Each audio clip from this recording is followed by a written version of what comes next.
the total.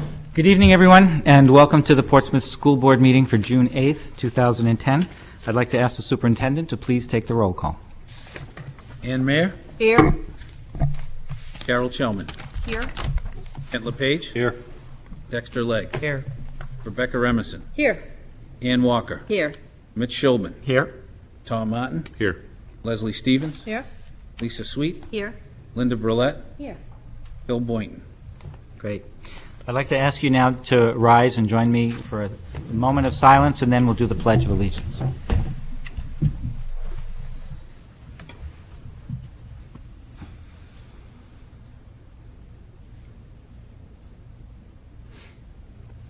I pledge allegiance to the flag of the United States of America and to the republic for which it stands, one nation, under God, indivisible, with liberty and justice for all.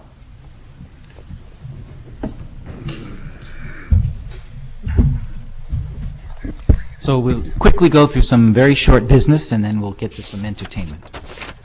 So I would accept the motion to accept the May 25th regular school board meeting minutes. So moved. Second. Any discussion?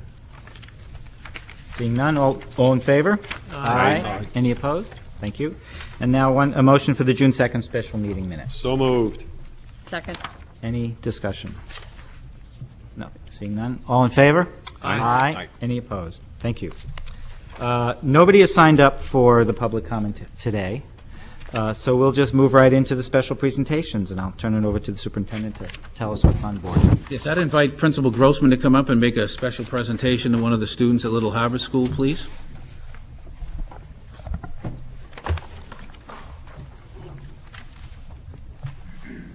Thank you, Mr. McDonough. Good evening. The National Missing Children's Day poster contest is sponsored by the United States Department of Justice. And its intention is to highlight not only National Missing Children's Day, which is May 25th, but also to bring attention to other issues revolving around child safety.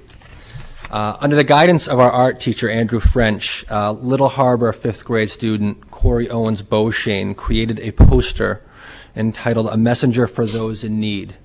It was submitted to the state competition, and in February it was selected to represent the state of New Hampshire in the national competition. For her efforts, Corey received a letter from the United States Department of Justice and a certificate from the Department of Justice.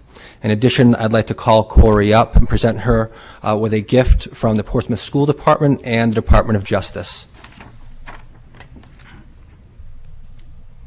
Please congratulate me. Please congratulate me. Well done. Having such a wonderful student as Corey Owens Beauchene at my school. But Corey, this is a little gift for you. Congratulations.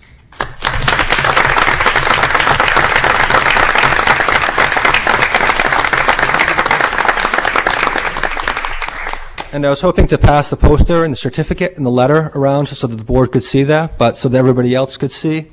This is the poster that Corey did.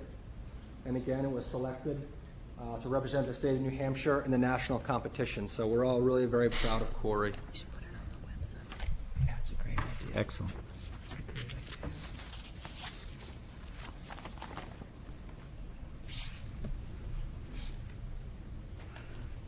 Thanks, Charlie. Thank you, Mr. Grossman. Chair. Yes. Would it be possible to get her poster put on Little Harbor's website Yeah, I think we'll be able to Scan it in and put it up? so we can all? Share it? That would be nice. Great. Thanks. Great. Yes, next, at the request of the Vice Chair, Ms. Walker, we invited the Madrigal Singers and Miss Gwen Baker, who will be leaving the district after 13 years of service. I see Mr. Wendell Purrington here this evening as well.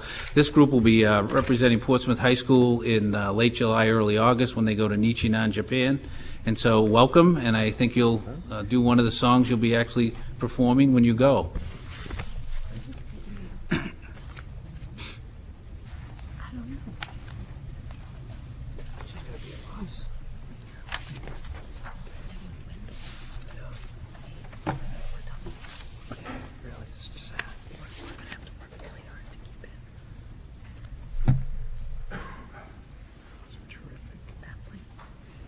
That's really. Space is tight.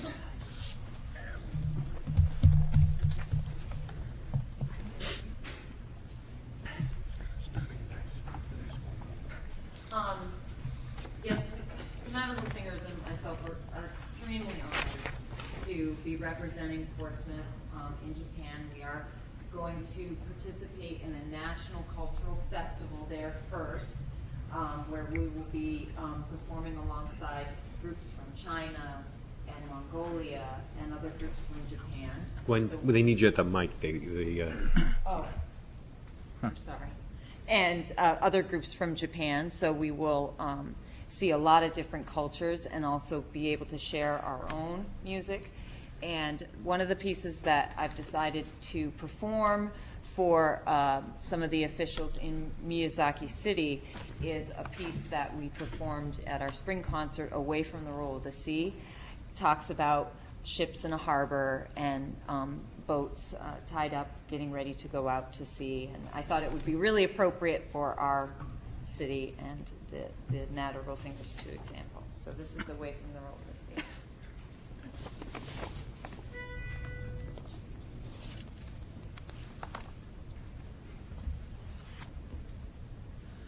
Small craft in a harbor that's still and serene,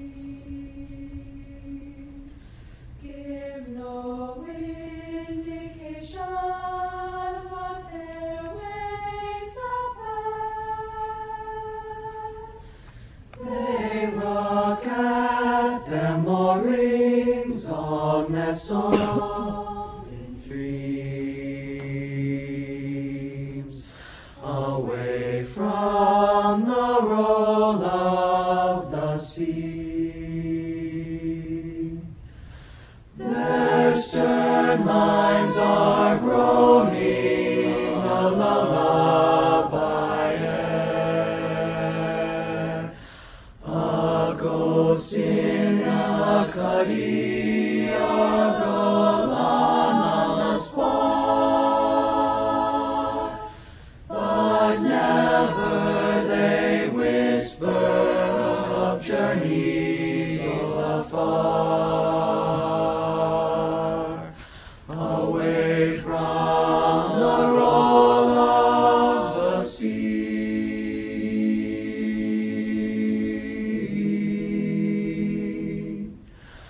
Oh, had they the tongues for to speak, what tales of adventure they'd weave. But now they are anchored to sleep, and slumber leave.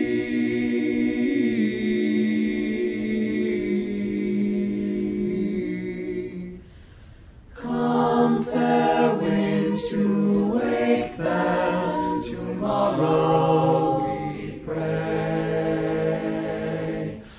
Come, harvest a plenty to them every day, till guided by harbor lights their home to stay, away from the roll of the sea.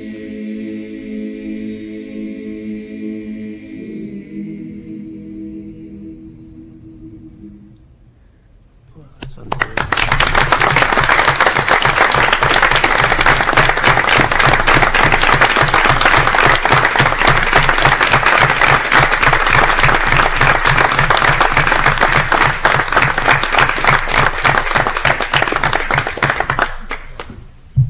Thank you so much. Thank you. Wonderful, beautiful. That's great. Thank you. That was so good. Good luck in Japan. Well done. Come again. I'll listen to that and talk budget. Yeah, I know.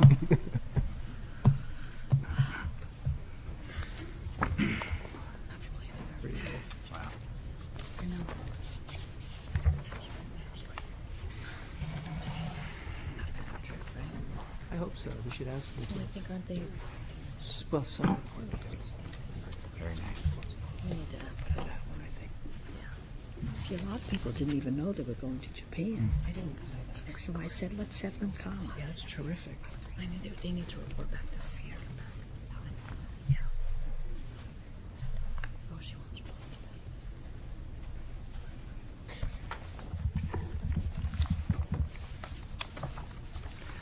Okay. Take a deep breath and go to work. So moving on. Just Chris. Yes. Yeah. Yeah.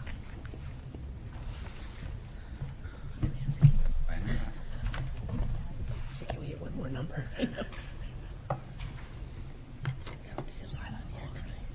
The third item on your agenda, we were going to recognize Phil Boynton for his service to the school board, but this evening he's at a senior, basically, barbecue cookout kind of senior event this evening. So we'll recognize him on the 22nd of June.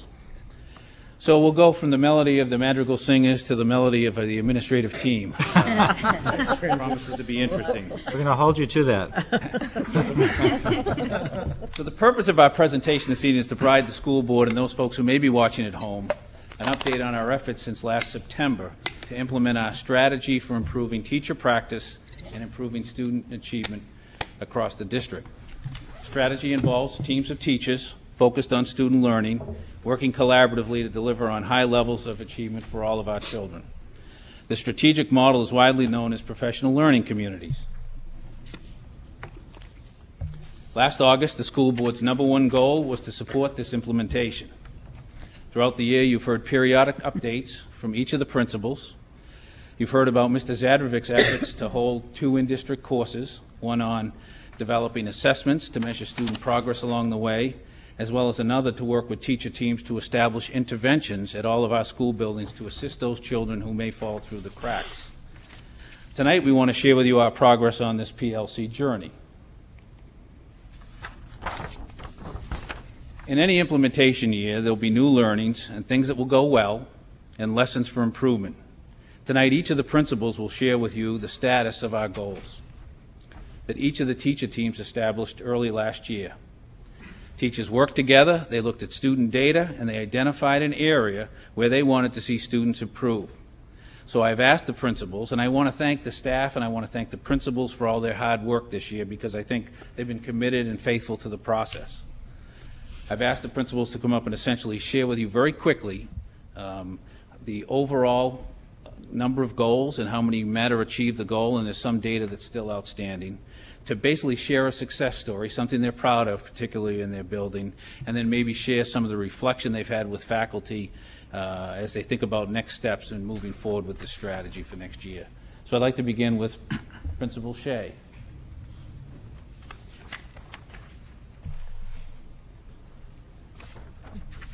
Good evening, everyone. Thanks for having us.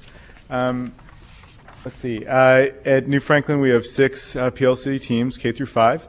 And at the beginning of the year, we asked them to create some year-long SMART goals in addition to the shorter-term SMART goals that they do with their common assessments and through our PLC process. When I put this out to the staff, I expected that their goals would be around numeracy and fact fluency, which is something that we've been working on in recent years a great deal.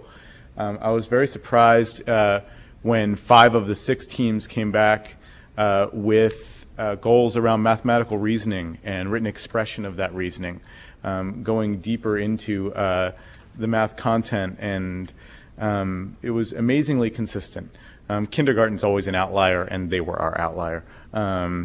But a lot of the work the challenge of the work has been around developing the assessments, I feel like, and we deal with this all the time with the common assessments, but around the year-long SMART goal, it was a little tricky too because we didn't have the baseline data. It's nice now that we have it from this. Some teams did immediately develop a pre-assessment, but given the content that we're working with, mathematical reasoning, it's not strand specific. So you would move through different units and you may be assessing reasoning in geometry and then comparing it later to reasoning in functions and patterns in algebra.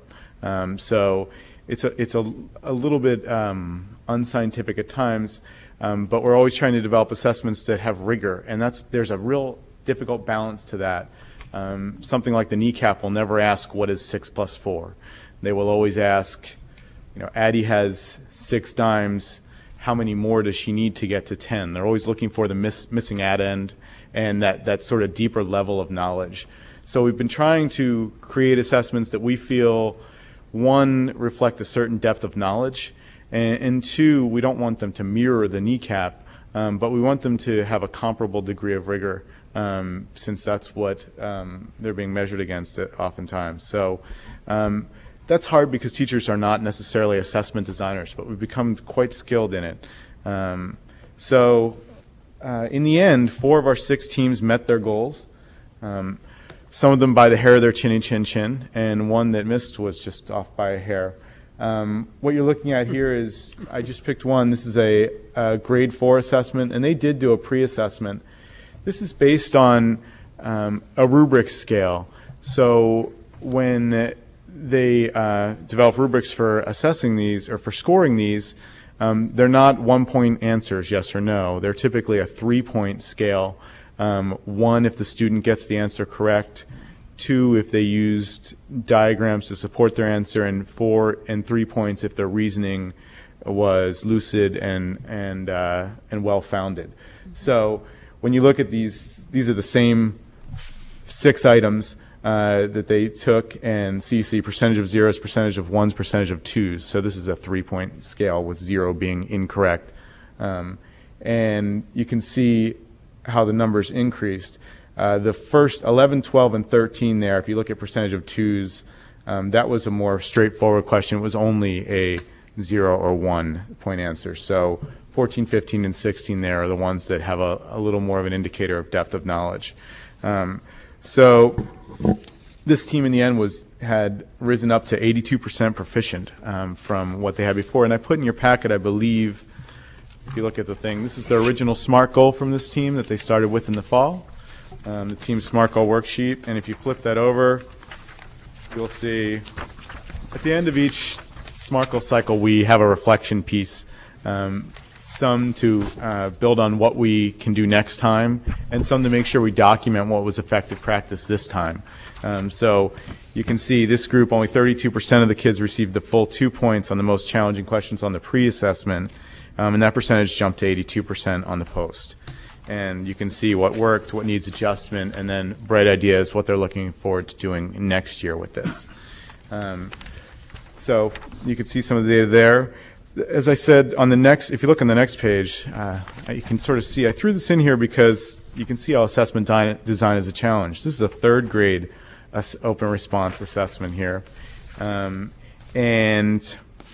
I looked at this, and this is a team that did not make its goal. I looked at this and thought that I would have been among the partially proficient on this one as well, because it's about combinations and permutations. It's a really deep thing, and lists all the different lunch combinations and explain how you know you have found them all. That's pretty definitive stuff for a 3rd grader. But I just put this out here just so you can see what some of these look like. And then on the back, you can see a rubric.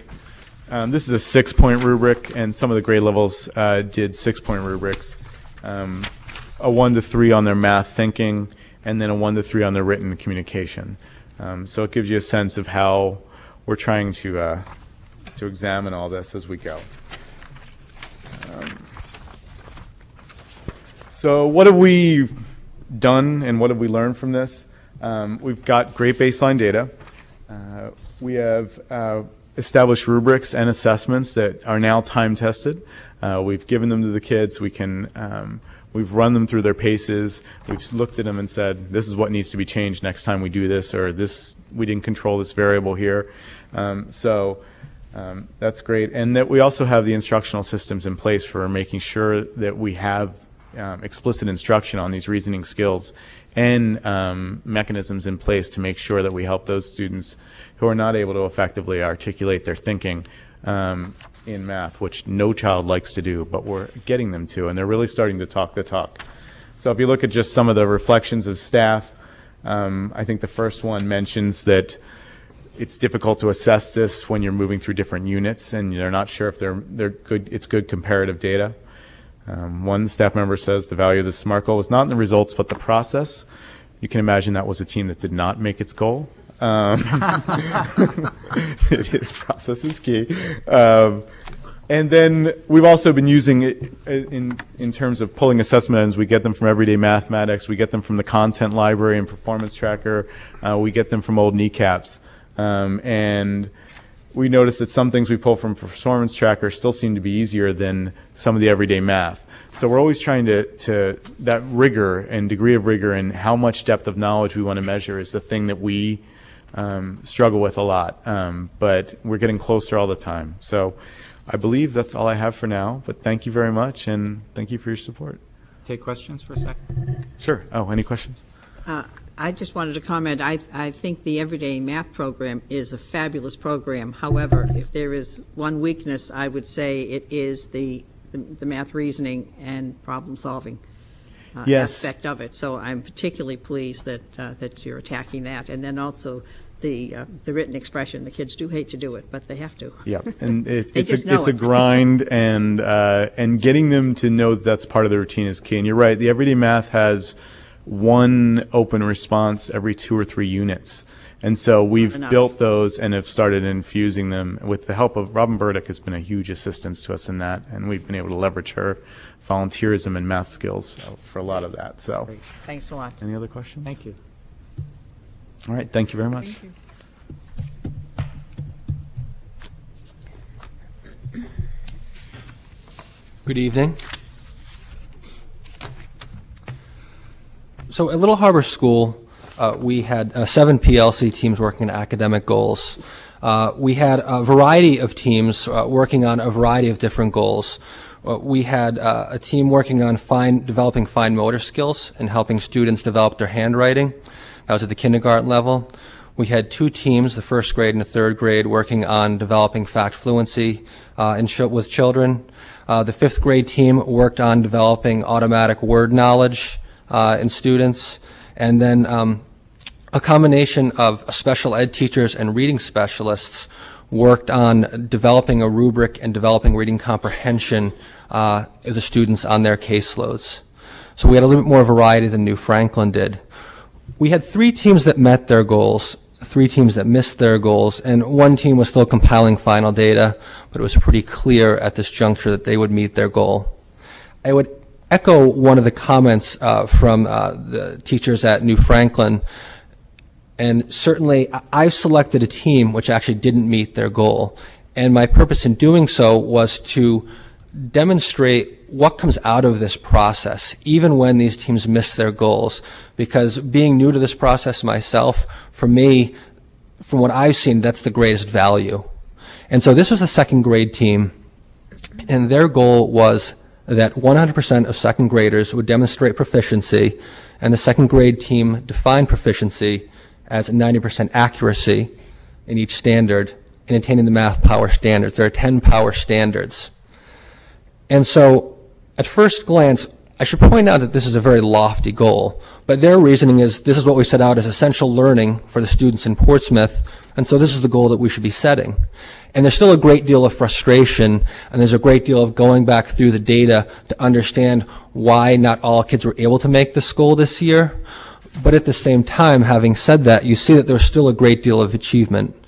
So if we start from the top, 45 out of the 70 students in Little Harbor 2nd grade met all 10 power standards. So 64% of those students met all 10. And then 14 students, or 20% of our students, met 9 of the 10 power standards. And then 5 students met 8, and so on and so forth. And so when you look at that data, 91% of the students met 8 or more of the power standards. So I think like some of the teams at New Franklin, we see that although they didn't meet the goal, and as I said, there's a great deal of frustration around that, they're very, very close to meeting that goal. But in talking with the 2nd grade team, and really kind of the reason why I selected the 2nd grade team to highlight their work, the things that really came out of it, and the things that will continue to sort of add value to their teaching, was first of all, they developed frequent formative assessments and constantly analyzed data to drive individualized instruction for each student. And their comment was that they've never known their students as math learners the extent that they do this year. The lowest achieving students demonstrated significant personal growth as a result of multiple intervention models that were put in place. And I think that's really significant. When we look at some schools that are, for instance, schools in need of improvement because of certain subgroups that aren't achieving at the level that the state would like to see, we look to see how can we help these student populations make similar growth to the rest of the student population. And what the second grade team has seen in their data is that the achievement really did cut right across regular ed, special education lines, and students from all of those populations made tremendous growth. And I think this, again, as a newcomer to this process, is the most important thing, that this assessment and intervention will be integrated into second grade teaching in the future. And so I think, to me, that's a real value in PLC work. They come up with this, with these interventions, they come up with a data analysis, they come up with the formative assessments. They struggle to find out what works in each of those areas. They see what their student achievement is, but this year's PLC goal is next year's instruction. That becomes built into what the teachers do. It becomes part of their daily practice.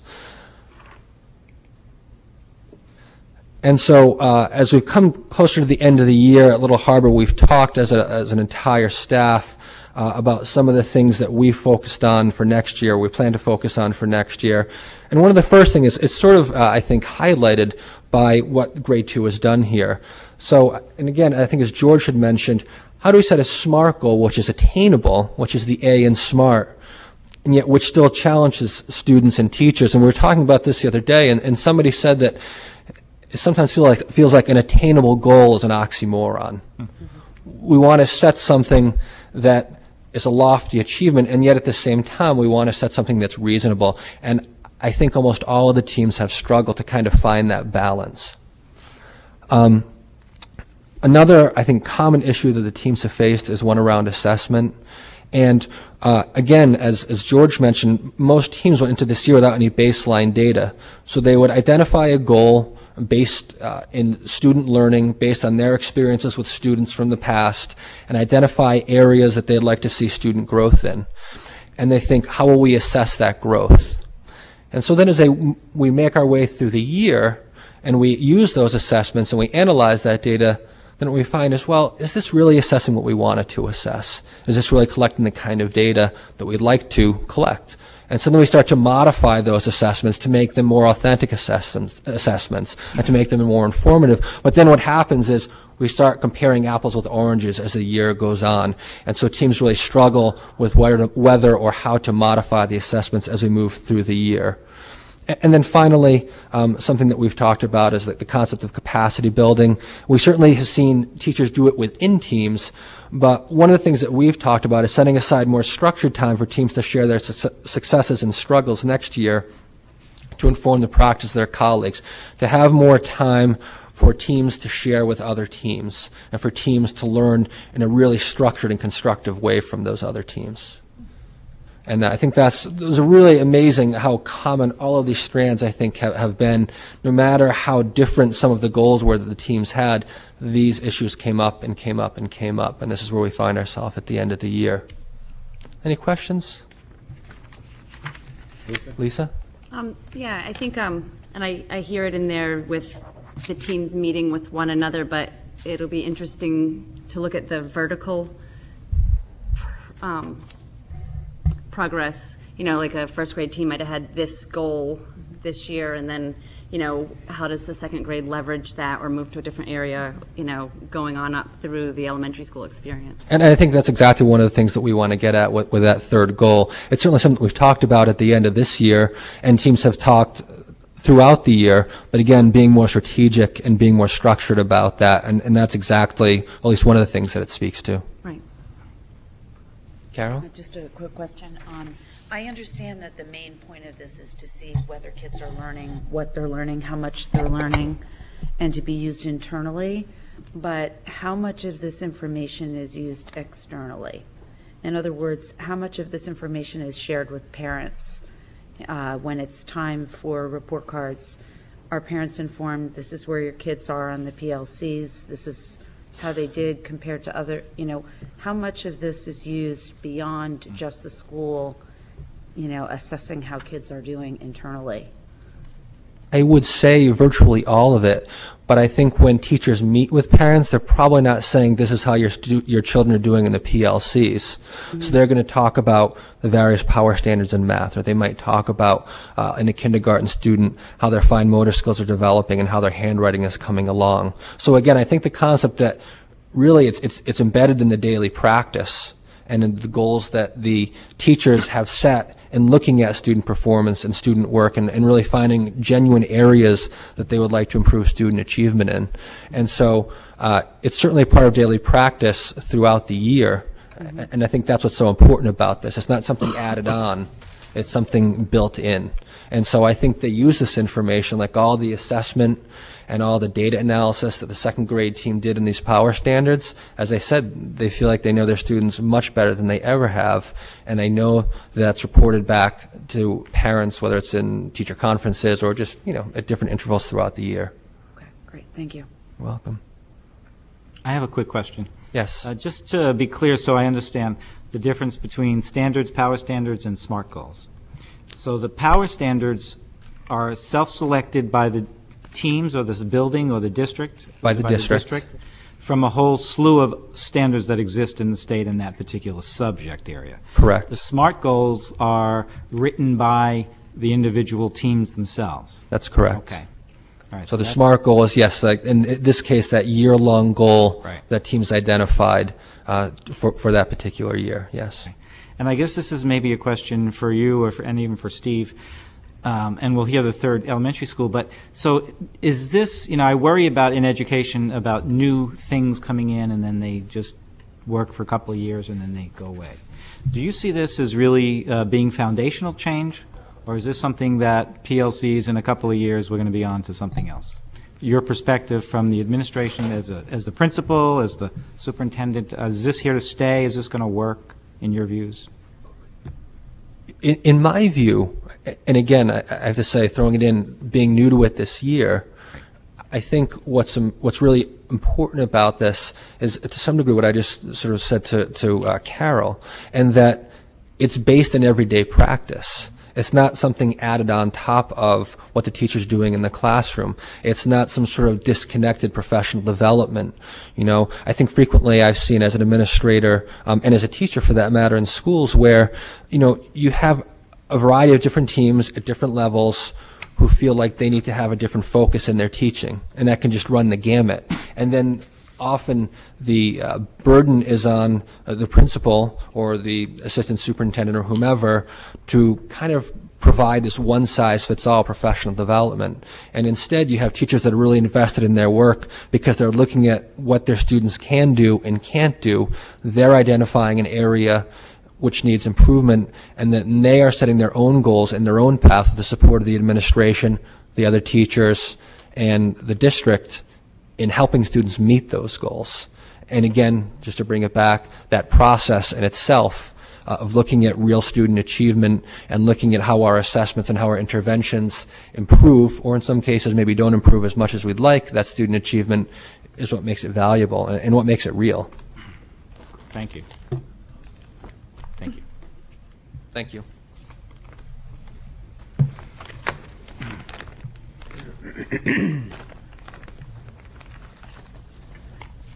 Good evening. This year, Dondero School had 6 PLC teams, and each team selected a reading achievement goal based on our reading data from last year. Currently, we have data available for 4 of those PLC teams, and of those 4, 1 grade level met their goal, and 3 of them have come close, and the other 2 grade levels are finishing up their developmental reading assessments this week, so we should have that data at the beginning of next week. I've chosen 2 grade levels to share with you this evening. The first is the 5th grade data, and that is a grade that did meet their goal, which was that 80% of students would read on grade level, a DRA level 50 independent by the end of the school year. We had 44 students in that grade level. We've taken out the 2 students who take the NECAP alternative assessment because of their IEP needs, and so that leaves us with 42 students. Of those students, 38% of them scored above the benchmark of 50 independent, and 43% of them scored at the benchmark. They met the benchmark, so that's a total of 81% of the students. If you look at the remainder of that class, 19% of the students scored near the benchmark at a 50 instructional. That means by 1, 2, maybe 3 points, they missed the grade level benchmark.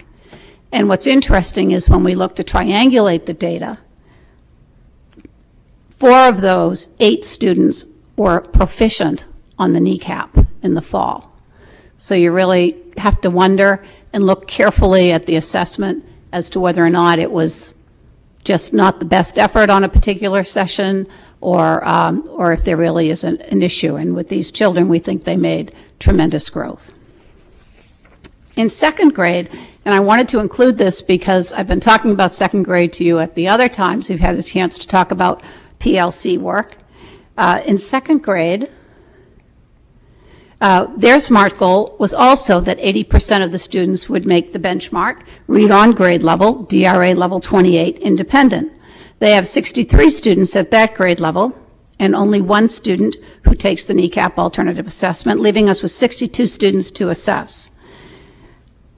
42% of those students scored above the benchmark last week when they took the DRA, and 26% scored right at the benchmark at 28, independent. That's a total of 68% of the students at or above benchmark. If you look at the next row in the column, you will see that 15% of the students scored near the benchmark at 28 instructional, which would make that grade level have met their goal at 82%. What's interesting is if we look at children instead of just numbers and percentages, 2 of those 9 students made a year and a half worth of growth in reading, and the remainder of the 7 students made a full year's progress. So those students did not fail this year. They made great progress, and we celebrate their success just as much as we do the 68% who met the benchmark or exceeded the benchmark. And the 11 students, or 18% at second grade, who did not make the benchmark, you will see that 6 of those students received special education services, 4 of them received Title I services this year, and 1 student is an ESOL student, who is a relative newcomer to our country just over a year. So if we think about lessons learned, there have been many of them. We've learned that interventions make a positive difference in student achievement. At every single grade level, we've heard it all year as we have been monitoring the progress of students. Effective interventions must be closely and frequently monitored by the PLC teams. When PLC teams meet, all service providers must be around the table to look at student scores and student achievement data. We need to use that data to not only drive the interventions, but also effective classroom instruction. And this year, Dondero School piloted the leveled literacy intervention with students in grades kindergarten through 3, and with 1 4th grade student who was significantly below grade level. That has proven to be a very effective intervention. We're gathering that data for all of those 4 grade levels, and are looking forward to having that more widely available to our students next year, and it will also be available at the other 2 elementary schools. Looking ahead, we are already creating intervention groupings at the 3 different tiers in our response to intervention for next year to start in September and not wait to give the fall DRA to make those groupings. We're looking at creating a schedule that provides time not only for the interventions, which we have this year, but more time for communication among the teams. It's really difficult to get the special educators, the Title I, the reading specialists available at the same time for all of the PLC grade level teams. You had asked about homeschool communication, Carol, and that's one of the things that we look to do next year.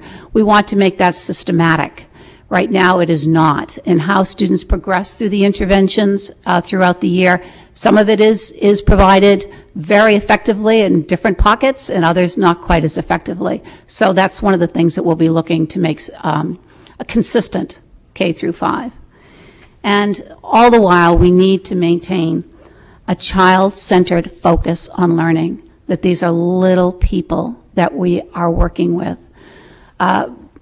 Last week, one of our first grade students who was awoken the night before at 3 o'clock at the fire at Beachstone was given her DRA assessment the next day when she showed up in school.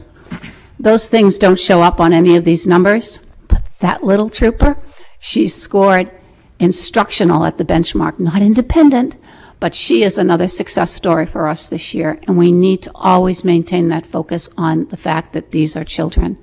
And everything we do is to help them learn and to become the adults that we want them to be contributing citizens of our city and the other towns and cities in our country. So I'm open to questions. Thank you. Rebecca? I just want to say I'm really pleased to hear about the students that didn't make the benchmark, but the amount of growth that they did make, because I mean, that's incredible that they do that much growth. But I have a question about the grade level, reading at a certain grade level. Is that a national standard that decides this is what fifth graders should read, or is it a state? It's our district standard. Okay. And actually, this afternoon, I was speaking with one of our reading specialists who was looking at the DRA literature itself, and our standard is actually a little bit higher than the DRA published standard. Okay, and then my other question is, 63% read at appropriate grade level. Is there any sort of tracking about how many students read above or how far above?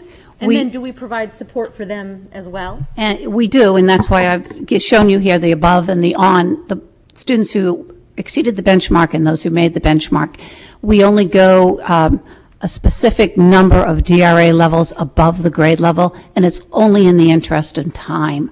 We could be DRAing a particular student who's a great reader for a long time.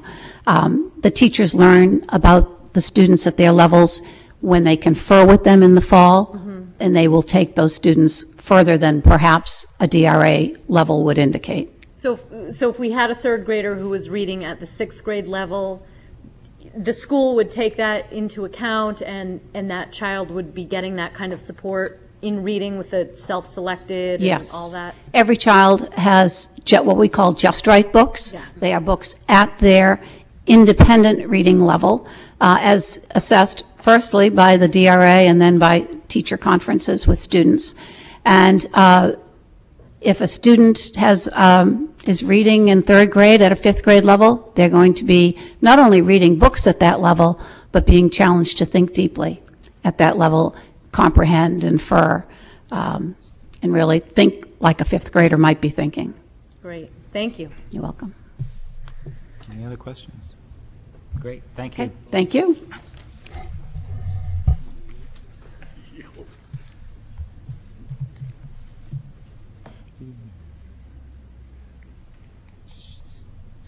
Good evening.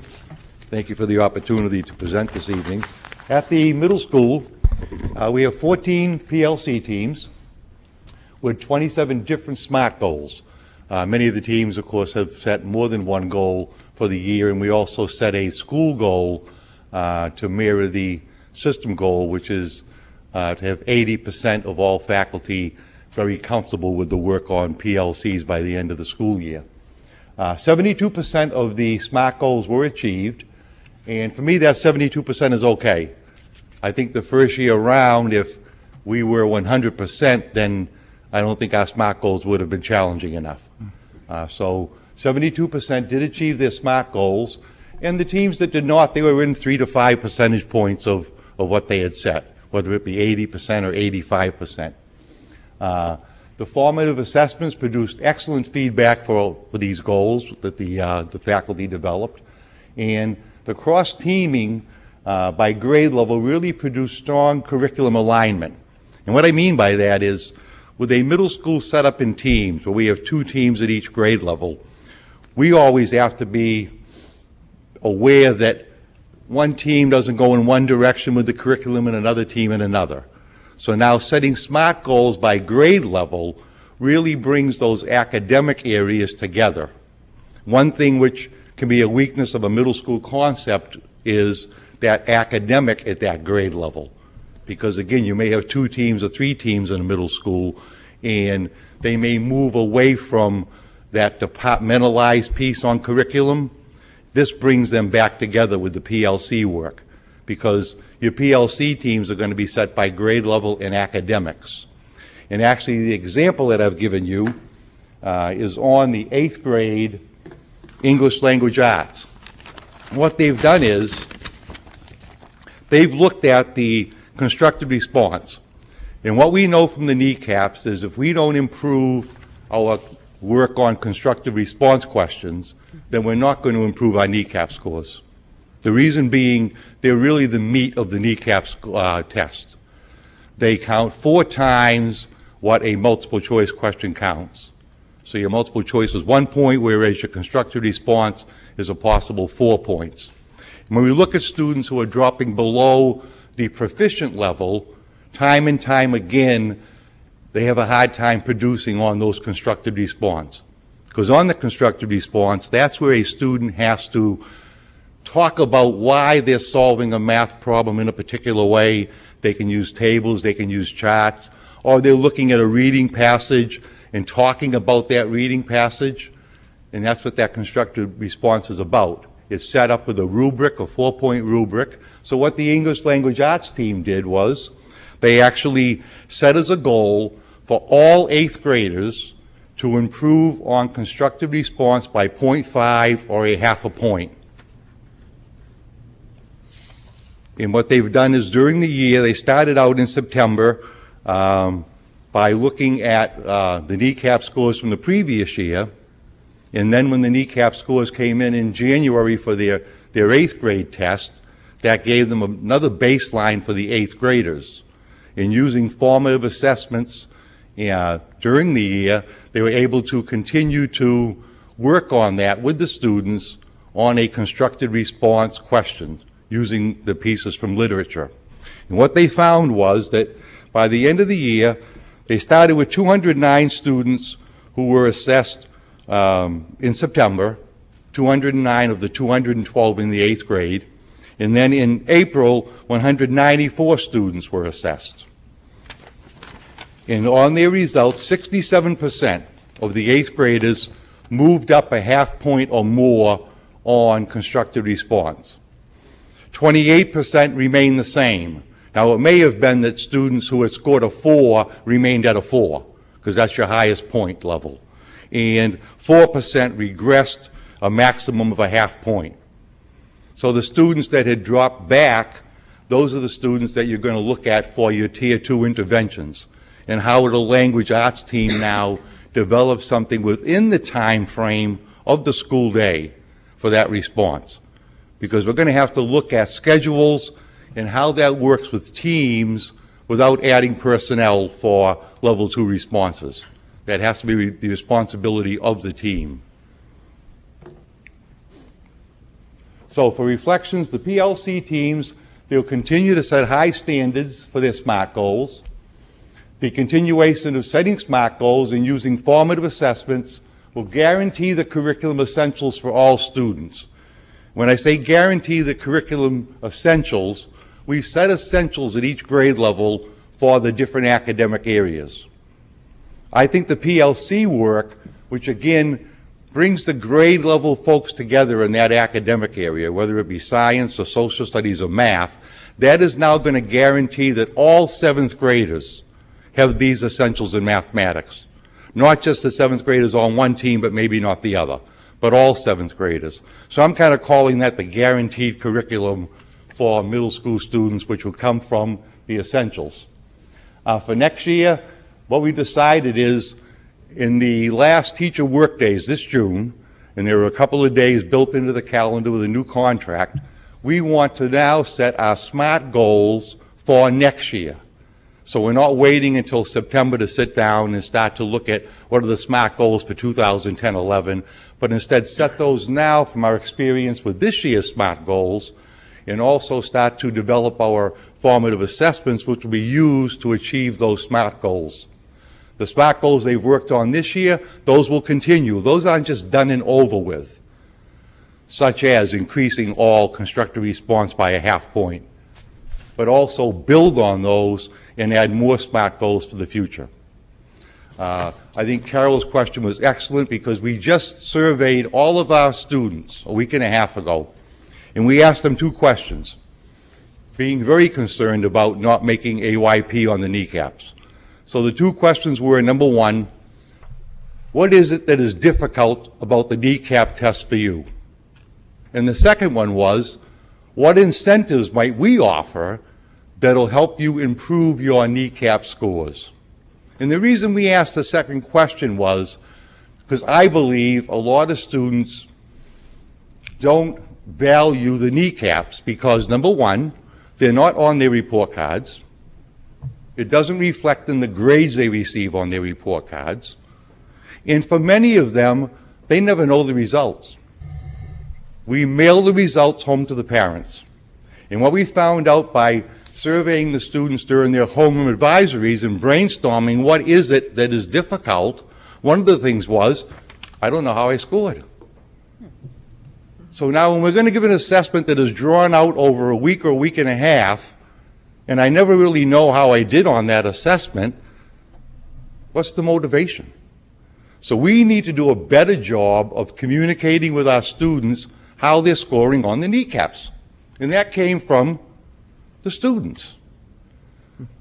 We asked about what incentives. They weren't asking for huge, incentives. What they're talking about was the students who improve their kneecap scores, give them an ice cream party.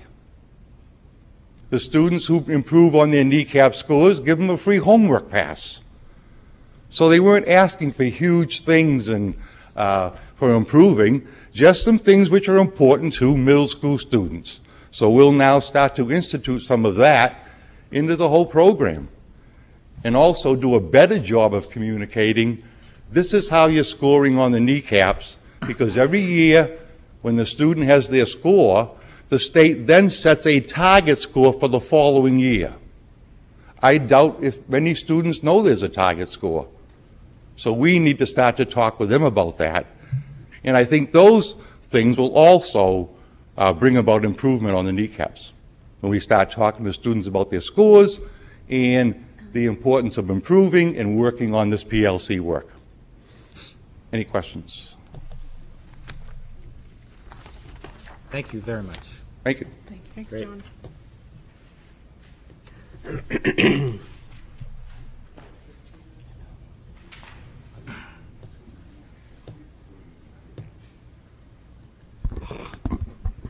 This is fun, huh? Hi. I'm going to try to be brief. Oh, that was sarcastic. To make a long story short, I don't know if you remember, I really am celebrating the success I'm going to share with you tonight, tempered by determination to do better. But we are one of those special populations. All of our students receive services. So the last time I was here, we set our SMART goal, and I'm going to come back to this. I'm going to kind of go backwards, which makes sense to me. But the last time I was here, we talked about the progress that we had made mid-year. And at mid-year, 42% of our students had moved at least one developmental college course by mid-year. By the end of the year, we have 58% of our students who have moved at least one college course. So that we have many that have moved more than one, but our goal was to have 100% of students move at least one college developmental course. And this is for grades 9 through 12. This isn't just for seniors or for juniors. So I have to say that though 58% isn't 100%, it really has touched me how committed students are when they can see their learning. And though it's a score in terms of a cutoff score, what that score means is growth and learning. And what we have learned is that larger bump that we got at first semester was really due to filling in gaps of prior learning and really being able to do some targeted intervention, whether it's in math and reading, on filling in those gaps. The slower curve for second semester was really integrating new learning into prior learning. So we have learned way more than what I can share with you in 3 to 5 minutes. But some of what I want to say is, well, a couple things. One is that it is crystal clear to us that we have our school, or whatever, however you want to define it, who our students are, whatever, we really need to focus on some math intervention. We've done a lot of work around redesigning our Algebra 1 class, and when we have students who are ready for Algebra 1, they fly. Feeling really good about that. We desperately need to figure out and align a curriculum, hopefully with the high school or with post-secondary, because we are joining a consortium to really look at how can we address those learners who have missed what they need to have in order to be successful and truly learn, not get a D- or a C- in Algebra 1, but really be ready for Algebra 1. So I'm hoping, and I've been putting out desperate cries for a group of people to come together and really look at what makes sense in terms of developing that kind of pre-algebra curriculum, or whatever name you want to give to it. And that's really our focus, because we get a large group of students, not just from the Portsmouth School District, but from lots of districts that really are nowhere near ready for Algebra 1. And it's our responsibility to get them not only ready for Algebra 1, to get them prepared for Algebra 1, and then to get them through Algebra 1. So we find our math is like this. We have kids that are above or way beyond what's typical, and then we have a large group over here, and we have a very small school. So we are reaching out of the school walls to really look at how can we do that differently. We did add another component to our testing in terms of the right placer, and have aligned our rubric, our writing rubric, to the right placer testing. And that has probably been our largest single intervention in terms of growth in regard to writing. So I am not, kneecaps are, we are one of those identified special populations. I have to say, for our students, we really are focusing on AccuPlacer and aligning with post-secondary, because for those 42% of students who didn't increase and move their developmental college course, they are left behind. That door to post-secondary is not open. So we are really committed to that. Is unacceptable. We have got to figure out honestly, in 1 year sometimes, what we're going to do about that. So when I talk about what our reflections are, I'm a firm believer in our values and beliefs drive our action. And we've had lots of conversation in my building where it's not, like all buildings, it's not just the academic, it's the whole child, about the reasons why those 42% didn't make the growth target that we were looking for. And it ranges from, they've been in 8 schools in 2 years and this and that and the other thing and whatever. I don't care, really. Not much, because it's our responsibility to figure it out.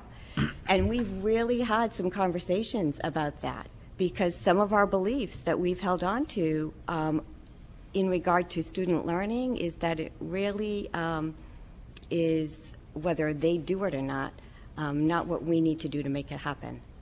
And so we're in, I think that we're all on the same page now, but there's been some heated discussions around that.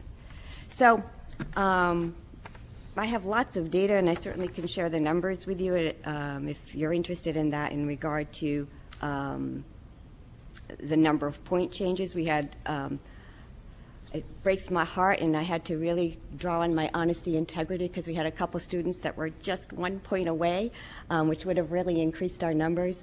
But I'm feeling really positive about it. And I'm really proud of our students who continue to come every day and do what we ask them to do.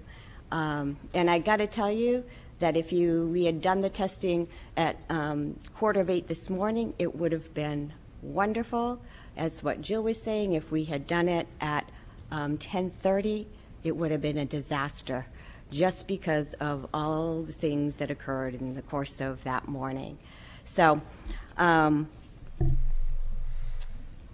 once again, I could go on and on, but I'm not going to. So next year, we really are, as I said, working outside of the building a lot with post-secondary to really align our curriculum with the community college system, and really trying to look at how can we adapt our schedule, because it comes down to the schedule, to basically do intensive math, reading, writing, and yet do enough engagement in exciting things in other areas to hold on to the kids, because we can't just continue to do skill building and have them continue to come to our school.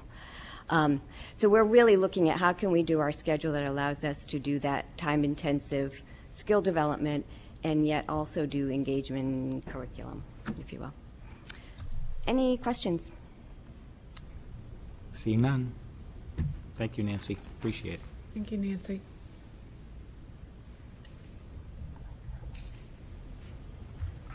Unfortunately, Jeff Collins is not able to be with us this evening due to some high school commitments that he has. I'm standing in for him. I can't physically grow anymore, but I'll talk in my best New Jersey accent. At the high school, we had 12 PLC teams working this year in various department structures. As of this moment, 7 of those teams have completed and achieved their goals. The others are in some point of process in wrapping up some of the data. One of the things that was clear, and this has already been brought up by some of the other principals, is that this whole process has really helped establish a better baseline of information on which to grow. And I think a lot of teams started this year wondering what is that baseline and what is a goal that we can attach to something that's going to, number one, give us a sense of what we're accomplishing this year, but also build our capacity to better monitor student learning. And there are many examples at the high school where this process has helped them establish that system.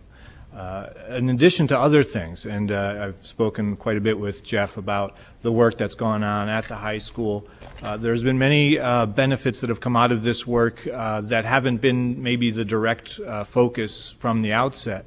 Some of those conversations that have happened in the department meetings when we put student work on the table and analyze it have been around, so how do you grade that? How do I grade that? How are we consistent in how we look at student work?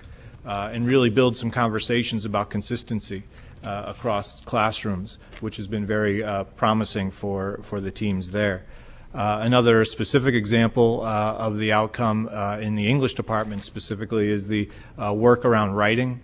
The department and some members of the department had put in a lot of work a few years ago in developing a writing guide. And they saw this work as an opportunity to get a better view of that work and to get more clarity and to expand it. And so this has sort of been a springboard for them to reopen a discussion school-wide about writing, and that writing guide now will be placed in the student handbook so that it's there and it's something that all students will have. So there's been a lot of progress both in a capacity level for teams as well as with student learning. So the one example that we'd like to talk a little with you about tonight is from the English department. Their goal was that all students will write a clear and concise thesis statement which will result in higher local writing assessment scores. As you might be aware, our 9th grade has a writing sample that they do and they score locally, which has been done for a good number of years, and recently with this work has been an added focus on that, as well as our 11th graders, of course, are assessed in writing. So they've chosen this goal, and I think it's a good example of a goal that didn't have a baseline necessarily. Even though we had some assessment data in there, we didn't necessarily have it at the level of knowing which students had that thesis statement and which ones didn't. But the department decided, you know what, instead of trying to establish some broad baseline that might be artificial, let's choose something that we know is really important in student writing. Let's choose something that has high leverage for their ability to write a good essay or write good papers. And let's then pay very close attention to that and work at building the capacity to get all students there. So the work that they've done this year has been to refine their rubrics around how they assess writing, to look at those again, to give other assessments to students in common formative assessments, to look at other writing in classes and use a common rubric to assess it, and then to be able to look specifically at the student results of that and say, okay, which students still are not quite there, and how do we get them some extra support? So building on some of the ways that teachers at the high school already intervene with students who are struggling, maybe a little more focused and a little more directive about which students need that and how we're going to bring them some help. So throughout the year, again, there are many lessons learned in this process, one of which has been the focus on establishing some good baseline data. And another clear connection to this work at the high school has been around their NEASC reaccreditation process. As I think you're aware, the high school will be getting into a high gear with that work next year. The work of the PLCs this year has been basically laying the foundation on a number of levels. Number one, the way the school will structure conversation around the NEASC work is going to be mirrored after what teams are doing in PLCs. Also, when we talk about one of the fundamental aspects of the NEASC standards, the reaccreditation of the high school, it's all about how are you monitoring student learning, how are we paying attention to that. And the work that teams have been doing to establish these rubrics will be, again, work going towards that end goal as well. The work that they've done on the delayed opening times has been focused on this, and again, it's going to tie in very nicely with their NEASC reaccreditation process. So in each department and all levels, there's a lot of great examples going on. I know the science department has developed a rubric similarly to look at student writing in science, specifically on how they write conclusions for labs. In many different areas, one of the benefits of the work this year has been teams have been able to choose something that they feel is strategic, that they feel is important, and then to build their capacity on making sure that all students get there. So I think you've heard that in a number of different cases brought to you this evening. So that's a quick summary of some of the work going on at the high school. And just to wrap up, and then maybe we'll open up for broader questions as well as questions related to the high school. Ed already shared with you some of the kudos. Certainly the teachers have done a tremendous amount of work this year in developing assessments and looking at student learning on a whole different level. And the principal's leading that. But I do have to point out one person, and that is Ed, our superintendent, who really has brought a different view of this work, I think, and really has raised the level of accountability we all feel. And I think there's accountability that you can hold yourselves to. And he's made that very clear with us that the PLC work is great work that we need to bring to scale in the district. And so what I've learned in that process is that has a benefit of not only being able to identify very effective, promising practices, but it also has the benefit of building our own capacity to monitor our progress as a district.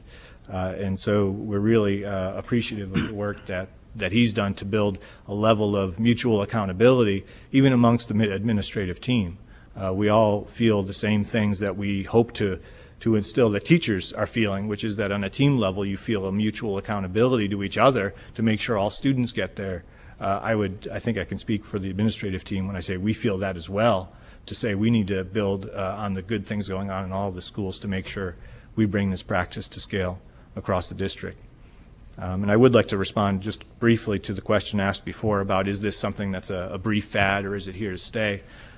Because in education we're kind of famous for the rolling of acronyms and the different names and okay, it's PLC now, what will it be later? And you know the bigger point is it's not about the whatever you can make out of 3 letters. It's really more about fundamental systems questions. And I've rhetorically asked people who raise this question, when will we stop asking what's essential for all students to learn? When will we stop asking, how do we know if they know it? And, when will we stop asking, what are we going to do about that? So I think the PLC work, while who knows what names will change in the future, is really fundamental to how we operate as a system, as a district, how we identify what success is, and how we monitor greater improvement that we have. So I really appreciate the leadership that Ed's brought to that, and I think we're on the right track, and appreciate again all of the work from the principals in doing that. So, Any questions? Thank you very much. Thank you. It was a very A thorough little bit longer than we thought. report. I said That's each fine. administrator would get a minute a slide. It would be 25 minutes long. But I thought we'd end by getting all the administrators up and we might sing. Maybe not. Yeah, that's okay. I want to thank them. That was well done. I think we are playing off the same sheet of music, and that's Yeah? the point. And I think principals are excited about the work staff are doing on behalf of children across the district. So Absolutely. It was a little bit longer than expected, but No, Worth it. it was very I thorough. appreciate the work we're they've here all for. done. Thank you. Thank you very much. Thank you, guys.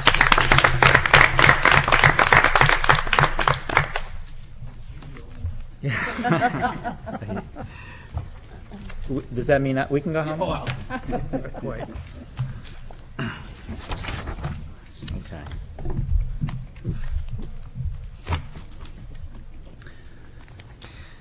Okay. Okay. Moving on to the superintendent's report. Yes, quickly, you have some correspondence from the Department of Ed. We will actually, 2 schools have been selected to participate in the National Assessment of Educational Progress, Don Darrow in the middle school next year. You also have in your packet notice of a resignation. Miss Liz Lichtenberg, who spoke in front of this board, I think, a month ago about the environmental trip, is moving to Alton, New Hampshire, and is in line to secure a job up there, so she's leaving us, unfortunately. Oh, wonderful, yes, great, thanks, Linda. And you have some correspondence that was shared earlier this evening in Charlie's presentation to Corey, and I'll just turn it over to Mr. Bartlett unless there are any questions about that, for a financial report. Okay, I think I can be brief because, as I pointed out in March, there were a number of drivers that we were looking at for the budget, and again, last month, I gave you a written narrative and indicated that those drivers were essentially the same, and went through and identified a couple of levels for them. And May's narrative would just be a ditto because it's the same predicted overages, the same predicted savings. I will say that if you look at the month-end report, that they're tracking the same, but some of them overall have increased, and part of that is due to a couple of things. One of them is that there are a number of items, specifically, I mean, the one that comes to mind most quickly is retirement. That those are things that come through the payroll system and are not encumbered, so an overage wouldn't show until actually it was occurred. And so there are a couple of items like that and things that come up at the end of the year, which we know will not run over until we get into June. So the closer we get to the end of the year, the more scrutiny it deserves. But there are a lot of moving parts, and because we're 80+% salary and benefits, there are a number of payrolls that will be run next week. So by the end of next week, we should essentially have most everything that's a little, that's a little hard to predict at this stage, firmed up. So I expect that a firm narrative and much more detail on your meeting on the 22nd in projecting how we will come out in the end. I am confident that we're going to come out on the positive side. I don't see that we're going to go over, to the detriment of the, coming up on the positive side.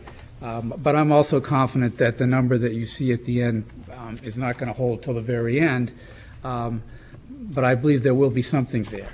A lot of it is based on the soft freeze and the progression as we get to the end of May, the beginning of June, of being able to free up some of those funds as things start to, to firm up, so that will affect it as well.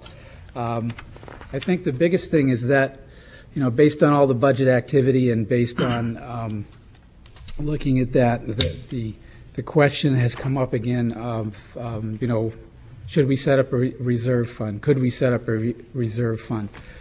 I had a conversation, the superintendent and I had another conversation with the city manager today and confirmed my understanding that if we were to set up a reserve fund, it would have to be for a specific purpose, i.e., say technology or maintenance infrastructure or something, and it would be similar to other funds that the city has already set up, such as the health maintenance fund or the sick leave at term fund, which the goal of that is to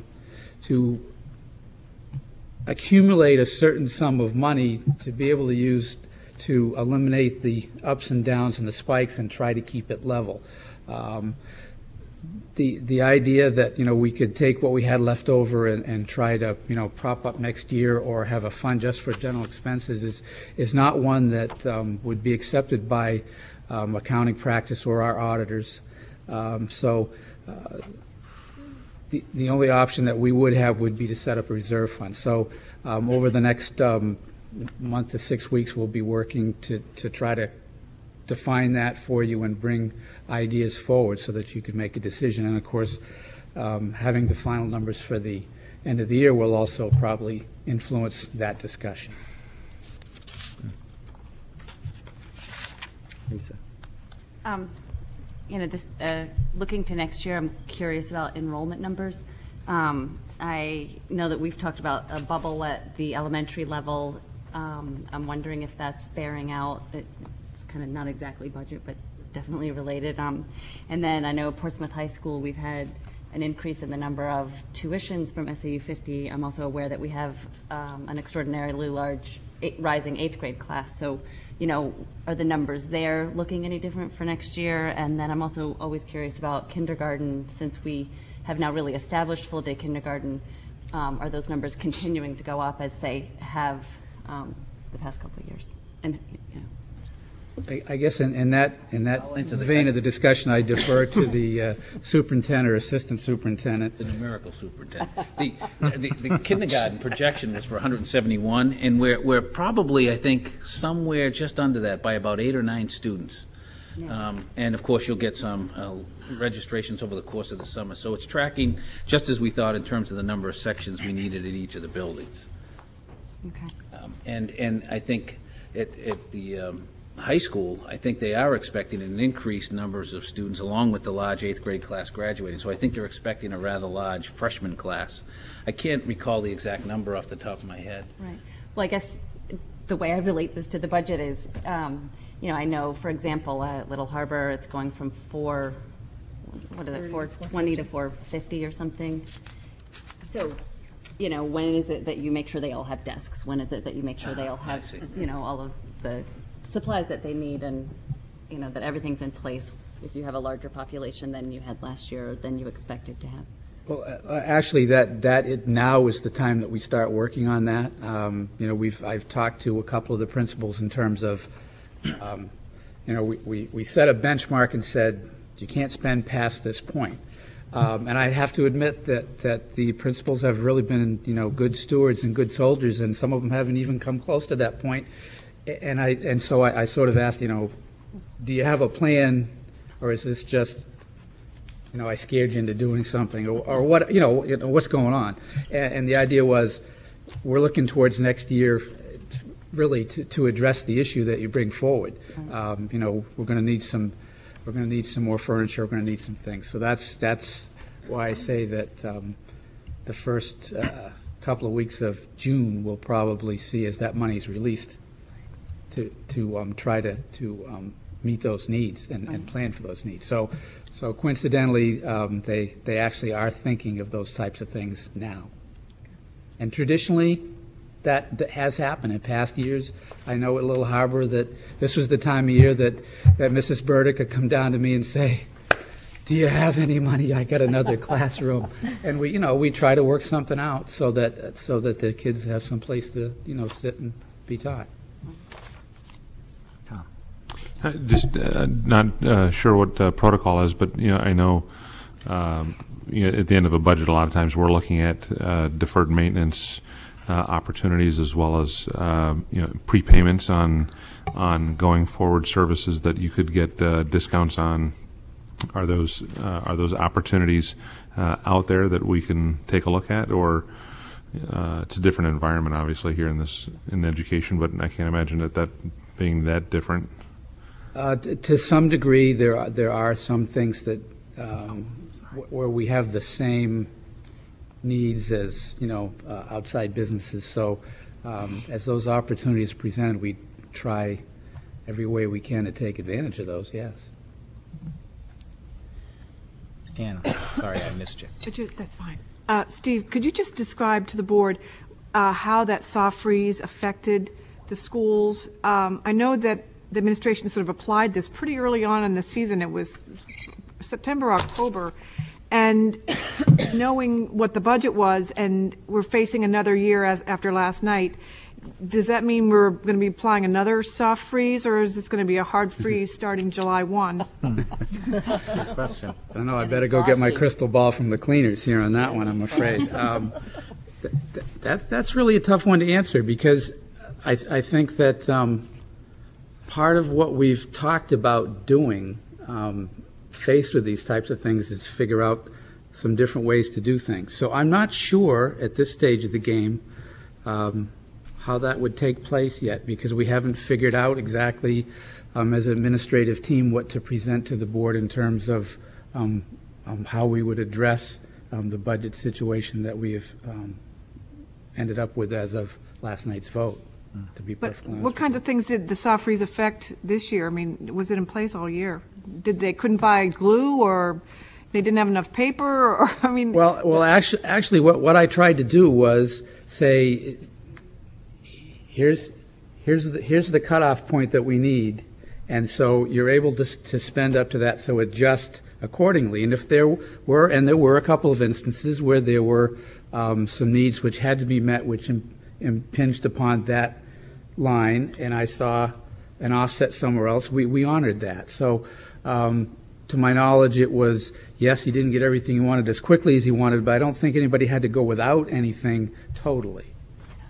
We tried to do it in the way that would least affect classroom instruction. Thank you. Kent. Just like to follow up with what Ann was alluding to. I mean, we were one heartbeat away from probably disaster within the school system last night, and I appreciate that the council took the vote that they did. I still feel we presented the gap of the $250,000 is going to have effect.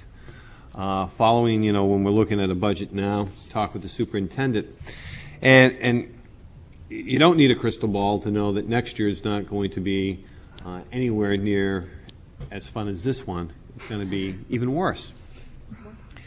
And I think one of the things that's been talked about, I know that the mayor had formed it, and there are 3 members on the school board and 3 members on the city council to sit on it, is an efficiency combining of services. And nothing's happened with that yet, and I'm going to ask publicly tonight that moves along, because if there's any one thing that might help us as a school system lessen some of that burden in a year from now, is the combined services that has been talked about and talked about and talked about. The only time combined services have happened is when the school system has made that move forward. Example, whether it be that of personnel, that of, because we had personnel and we gave them the personnel person back many years ago. When it came time for legal services, we did a nice job with legal services. And most recently, 5 years ago, 4.5 years ago, was the combined services of the rec department, which has been a substantial savings on both the school and the city side.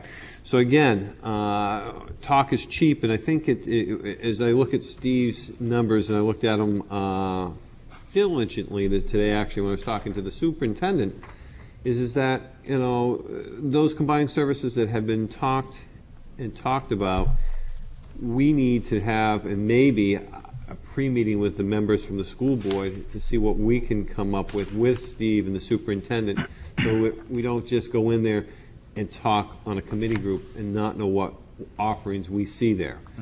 So, again, I appreciate what Steve's showing us here. I think my worry is that we had an extremely mild winter and snowfall. I would say it wouldn't have been much to be $85,000 over with major snow and more heating days. Definitely, we dodged a bullet that way. And to not have that hanging over us was a good thing this year, but don't fool with Mother Nature. Thank you. So just in quick response, I think your idea about the school board members meeting so that they have some understanding is a good one. I think you could move forward and have the 3 members from the school board just have conversations amongst yourselves. And I also think that now that the budget's passed, hopefully the city will move. I think that's a good idea. Rebecca.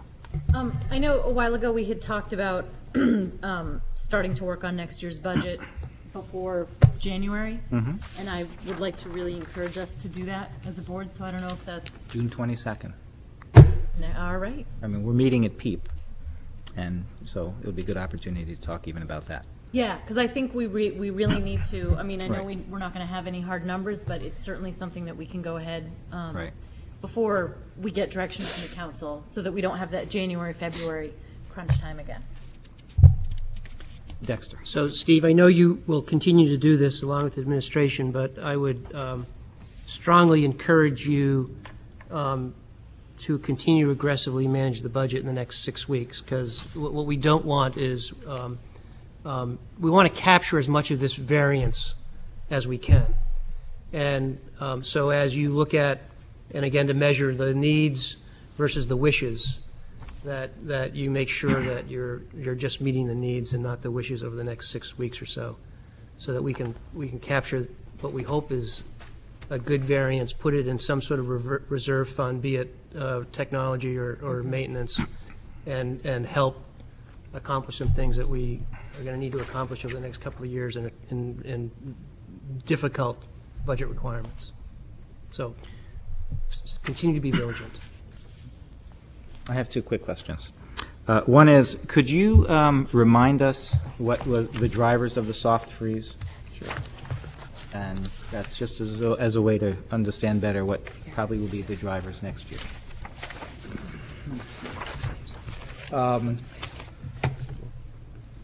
In terms of our major overrun that we had anticipated was that we did not anticipate, excuse me for misspeaking, was the change in the teacher's retirement rate, which was dropped on us on July 2nd. And so we have been able to plan for that for next year, basically. And I think that is really the major one, other than special education costs, and that population changes from day to day. Right. I mean, so that I think those are the 2 major ones, quite That frankly. cause nervousness.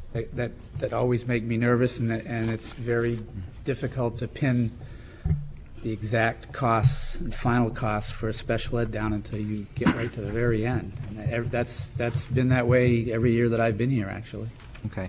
And my other question is, so along Dexter's, the line of Dexter's questioning, which is, so you manage this, the budget aggressively between now and the end of the school year, end of the fiscal year. And so that number that stands there now, let's just say, for example, that we end up with $100,000. Now, I'm just, thinking. I have no idea. But the question of a reserve fund versus, we know that, for example, that there are technology needs that we've cut money from next year's budget for technology. So what's to say we shouldn't ask the administration to take that money and buy what they need this year to help mitigate for next year. Is that a possibility? It is a possibility. Yeah, sure. Yeah, no, absolutely. The thing that Steve and I talked about this a little bit today. I mean, I think as the administration considers that, I think all we need to do is if we're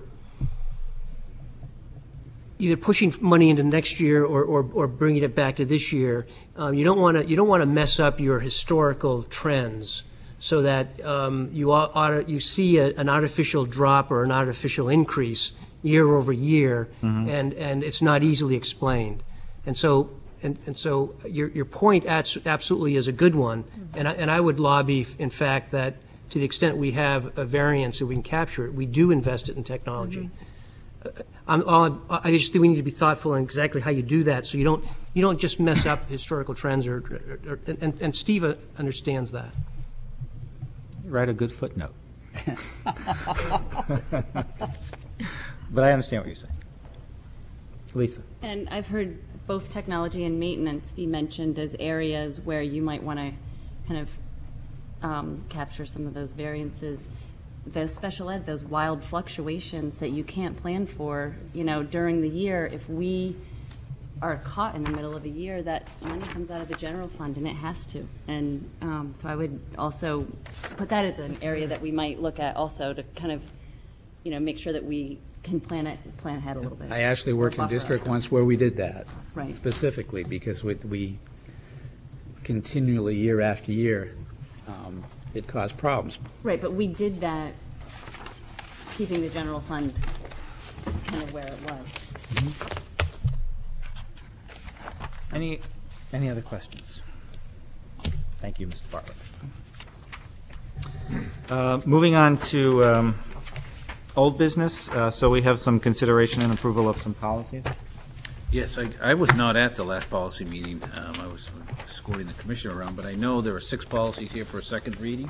Correct. Changes have been made, worked with Kathleen Dwyer and Leslie and Carol and Ann. Could speak to them, and they're ready for final approval this evening. Okay. And they have copies of what the first reading was, what the original was. Right, in cases where they've been changed significantly, you have both copies. The original one for first reading and what we changed. Now, are these all new policies that the state requires that we haven't had before, or are these policies that we've had? They're policies the state requires. In some cases, we've had them, and in some cases, they're new. They come from either the New Hampshire School Boards Association model policy or the RSA. Okay. Or a combination of both. Yes, Rebecca, sorry. Are we taking these separately? I would like to take these separately. You would like to take these separately. Okay. Fine. I have no problem with that. So the first one then, reporting abuse or neglect. So moved. Second. Okay, any questions or concerns about what's written here? Seeing none, policy would be a roll call vote. Okay. So we'll start down. Carol Chelman? Yes. Kent LePage? Yes. Dexter Legg? Yes. Rebecca Remison? Yes. Ann Walker? Yes. Mitch Schulman? Yes. Tom Martin? Yes. Leslie Stevens? Yes. Lisa Sweet? Yes. Okay, didn't mean to catch you unawares. Daily physical activity. Move to approve. Second. Second. Any discussion? Yes, Rebecca. Yeah, I just have a question, especially with like number 8, encourage physical activity recess periods, and I believe that only happens in the elementary school recess. So I'm just wondering how we encourage, and I understand that this is just a suggestive policy, right? It's not a mandate. So how are we encouraging this, hour a day of exercise in the middle school and the high school levels, especially because I know they don't have PE every day. So I'm just wondering what we're doing, because we can say this is what we want you to do, but we also then need to foster that and encourage it. So I'm wondering how we do that. Well, I don't know as it occurs exactly right now, but, the Wellness Committee has initiated some of its work, and one of the things we're talking about is 1 hour of physical activity, and what kind of steps can the district encourage and take to see that all children get 1 hour of physical activity. For example, the Safe Routes to Schools, the Walk to School Day. There's opportunities before school, after school that can be encouraged, and this is an initiative we think we can kick off in the fall. I know the middle school with Beth Hartnett has done a little work around that, but again, I think the policy is aspirational. And, you know, as a board, you want to encourage that in any way, shape, or form that you can.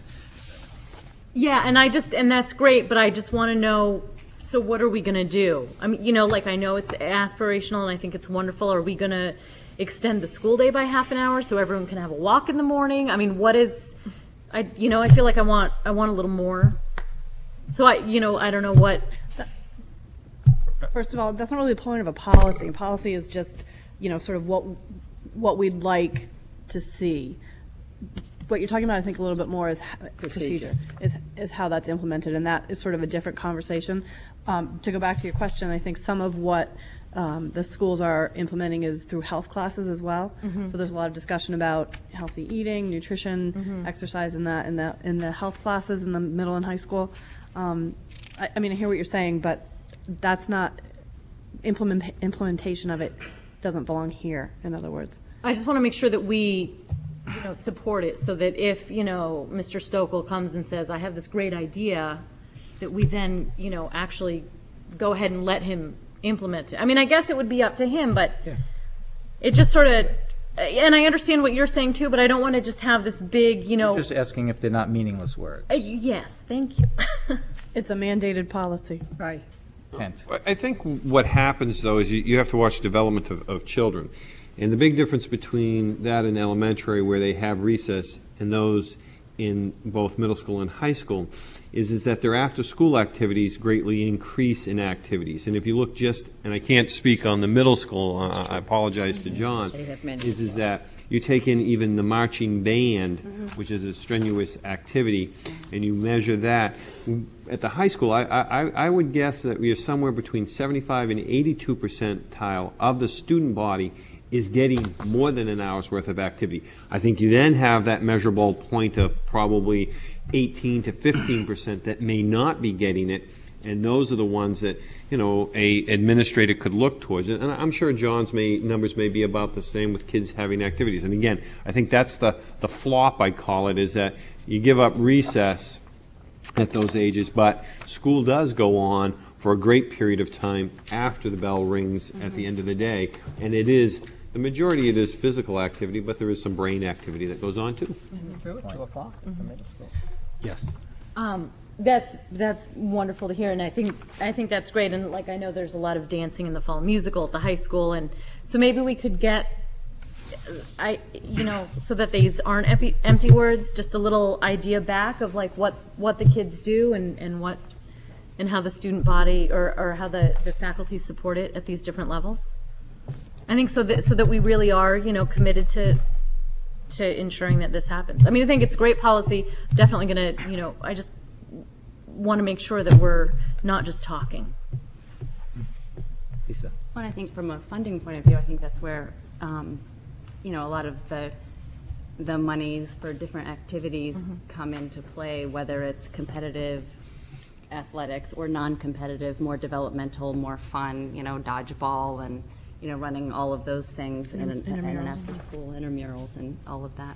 So we want to maintain those opportunities. Okay, so. Thank you. Let's call the question. Take a vote. Harold Chelman? Yes. Kent LePage? Yes. Dexter Legg? Yes. Rebecca Remison? Yes. Ann Walker? Yes. Mitch Schuldman? Yes. Tom Martin? Yes. Leslie Stevens? Yes. Lisa Sweet?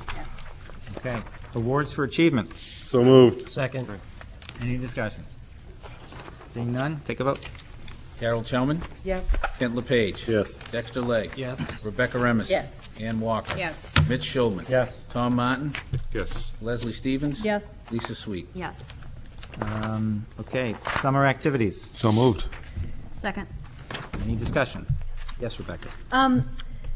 I just have, it seems that we're really heavily invested on the summer reading list for the summer activities to keep the kids going. And I was wondering if there was any way of incorporating, math and science and maybe the arts into that. Because it says summer activities and then it just talks about a reading list and other activities. Is there, when you send this list home at the end of the school year, is there any way we could talk about the different activities that are going on, like the library offers all these programs, Seacoast Science Center.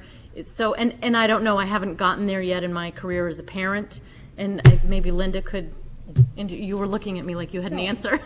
It just, is there more than reading, that we're encouraging over the summer? All kinds of stuff goes on. Absolutely. Maybe you just haven't gotten it yet. No, I haven't gotten, it was kindergarten last year will for be me, coming. so I'm sure it will. It will be coming. It says activities, and I know we always strive to be well-rounded, so, and I know we send like the rec brochure home, and that's part of it, which I think is wonderful. I just want to make sure that it's more than just reading, because I think we all. Lots. Right. Although personally, I would be happy if my child is read all summer long. She is, but it's on a screen, an inch big, So, any further discussions? For the vote? Carol Chelman? Yes. Kent LePage? Yes. Dexter Legg? Yes. Rebecca Remison? Yes. Ann Walker? Yes. Mitch Schulman? Yes. Tom Martin? Yes. Leslie Stevens? Yes. Lisa Sweet? Yes. Character and citizenship education. So moved. Second. Any discussion? I actually have a question, if nobody does. So as I was reading this, it says here that teaching in the area of character and citizenship will be integrated throughout the K through 12 program. This is a state requirement, this particular? Yes. So would you consider that an unfunded mandate, that we actually Yes. have to do this and we have no resources other than what we have to do this? Mm-hmm. I just wanted to point that out. It really It isn't caught my anything new. attention. At Not all that we grade should- levels. What? At all grade levels. All K grade through levels. 12. Not that we shouldn't do this. I mean, citizenship is an important thing, and building character, well, we have a bunch of characters, so it's a good thing. But It's taught every day. it's taught every day. But is it integrated? But I would just point that out. Yes. Okay. Take a vote. Yes. Carol Chelman? Yes. Kent LePage? Yes. Dexter Legg? Yes. Rebecca Remison? Yes. Ann Walker? Yes. Mitch Schulman? Yes. Tom Martin? Yes. Leslie Stevens? Yes. Lisa Sweet? Yes. Okay. And the last one is graduation requirements. Move to approve. Second. Rebecca? I just want to say, again, I think the foreign language is an important issue, and I understand being inclusive versus exclusive. I think a half a credit of fine arts education is not enough. And the computer course, I know we're looking to more integrated model with technology. And so then maybe that's fine that the computer course is just for a real basic knowledge. But I just wanted to bring those things up, that I think in the fine arts, it's half a credit, so you choose drama or music or visual arts or architecture or media or dance. And and I would like to see that bigger and broader. Ann? I'd just like to respond that these are requirements for all students, so that, the language is absolutely required for college-bound students, and they know that, and they're all prepared for that. So I think it would be irresponsible to require every student at our high school to have 3 or 4 years of a language. And then so all these other choices, we have lots and lots of choices, which I think are more appropriate. Yes. I just want to respond that I think in this day and age that foreign language is much more important than just college bound. I think, the world is shrinking, and so I think it's more than just those who are But it's available. who are college bound. And I understand it's available, and I know it's not a state requirement, and we don't always agree with what the state does or does not require. But I just wanted to throw that out there. Leslie? And correct me, Ed, if I'm wrong, but my understanding is that the state requirement for graduation is 20 credits. Right. We asked for 26. That's right. So we're asking way above and beyond anyway. So I think, Right. I'm comfortable with what So I we're guess the asking for. suggestion is those concerns, short of being a requirement, are available for students to take in the multiple electives. So even though you're required to take a half a credit of music or art or whatever, drama, students, if they have that interest, will take more. You're suggesting that there be a higher requirement. Is that what your concern is? Well, I guess my concern is just that we sort of need to look, I mean, the world is changing, and what was, acceptable, 20 years ago or even 5 years ago, I think has changed. I just, again, I'm just throwing it out there. I'm going to approve the policy. I think it's fine, but I wonder if, is 3 credits in mathematics enough, regardless of what they're planning on doing in their 13th year of education, whether it's going into business for themselves or I just, I want to make sure that we're requiring our students, we're requiring of them appropriate lessons. Right. The way I think about it is that these are, as it states, these are minimums. Minimums. I mean, we set aspirations for all the students depending on whether they're college bound or whether they have specific interests. And so it would seem to me that the high school sets high bars for everybody, but at an absolute minimum, this is the expectation. And so I would assume that, for example, for the science, I think a lot of the college-bound students understand that 4 years is what you need. And they will get 4 years because there's enough opportunity to get those 4 years. Right. And they understand that language 4 years is absolutely critical, so they will get those 4 years. Right. And so I think Jeff and the guidance counselors are providing that guidance from day one. And I start with my own children. And so this isn't the maximum, it's sort of a minimum. Is my view of it. So I think it's actually an appropriate policy. Carol. I just have a question, Ed. So is this coming from a curriculum committee of some sort? No, I think the reason this policy finds its came way from here policy, is it was out, the course catalog or the course of studies at the high school was fully updated, but our existing policy had lapsed. And so it was just aligning with what we were doing to get our policy up to speed. That's why. It was not something that was from the state school boards or required by law. It was just an alignment issue. But what it came from, where did that come from? Who developed that? How was that created? I'm sure there's a long evolution as to how credits accumulated over time. I'm sure with the semester block you had to add some credits, et cetera. I'm sure there's a long history there. On the foreign language, I did inquire with Jeff Collins. I just share this with folks. I think he shared there are 83% of students who take 3 or more years of foreign languages that currently exist. Right. Right. Somewhere in that order. So rather remarkable. That is remarkable. But the state requirements are in the statute. Yes. They're in the ed rules. Yeah, the minimum. Right. I just, couple comments I'd make regarding the foreign language. I can kind of see Rebecca's point. And I think it could be a fundamental philosophy shift that this board might take at some point, that foreign language is essential. It's not an option. It's not something, it is absolutely essential.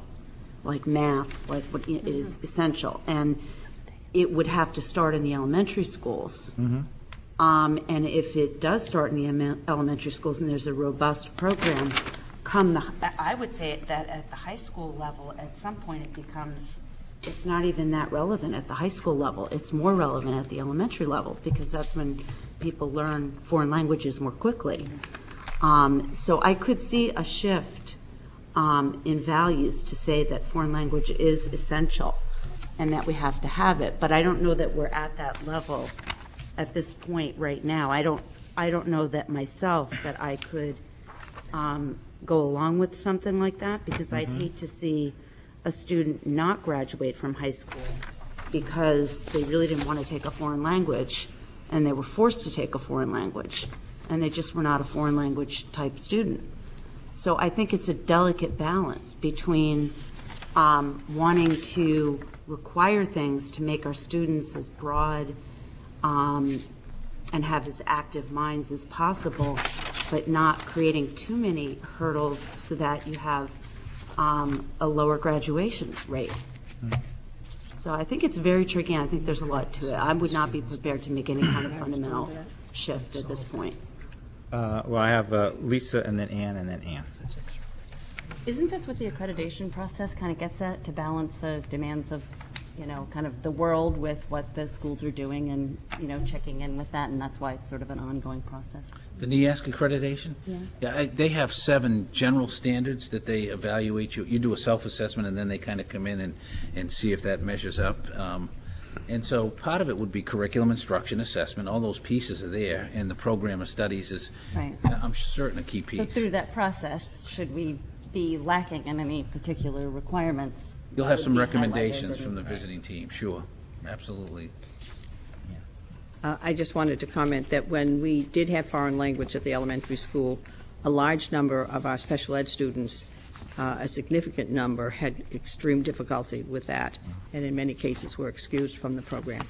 I think it just depends on how it's taught. My understanding is that that was you our can experience. teach special ed kids foreign language, So absolutely. in terms of if you were going to require it of all Right, students. requirement, right, yeah. Just to touch on what Ann was saying as well, is that may involve us into a process where kids who go to high school and take foreign language and maybe don't do well, but get enough of that foreign language to meet their requirements for college, they can actually go into an exempt status in college, so that they don't have to take any further foreign language if they're a special ed student. So we could end up in a process where you have special ed kids saying, I want to be exempt. I want to take whatever test it is that's required, or whatever my P says about my learning disability that follows up on that and says, and then you get trapped into that, exempting some kids and deciding, well, how do we teach it? And that's another whole. Rebecca. But I think along with that, you could make that argument for everyone. Not everyone has a math mind or a science mind, so I think that that exemption and certainly if there's an IEP. And I just want to throw out that with the shift in the way we're teaching computers or not teaching computers in the elementary school, the way we're integrating it into the library time, there's a block right there for foreign language, and I think maybe the philosophical shift piece of it is that it's more than just learning the language, but it's about learning another culture, and we're not isolated anymore. People have electronic pen pals all over the world, and so it's about learning other cultures. I think especially at a young age, and not just the nuts and bolts of the language as well. Thank you. Okay, let's take a vote. Carol Chelman. Yes. Kent LePage. Why not? Dexter Legg. Yes. Rebecca Emerson. Yes. Ann Walker. Yes. Mitch Schulman. Yes. Tom Martin. Yes. Leslie Stevens. Yes. Lisa Sweet. Yep. Very good. Moving on to new business. So we have the consideration and approval of the Portsmouth High School Student Council Endowment Fund. Yes, and I see actually the Student Council Advisor, Mr. Ducharme, is here this evening. Essentially, they have been working for a few years, as you well know, to raise monies, and were looking to have this set up as an official endowment fund. And so I think Mr. Ducharme, Principal Collins, Attorney Sullivan have worked, and this is the document for your approval this evening to basically put the funds in the appropriate endowment. And Bob's here to answer any questions you might have about that. Motion to accept and then, So moved. Second. okay. I'm actually going to wonder if because after reading it this afternoon, and I apologize not getting back, there are several questions that came to mind as I looked at this.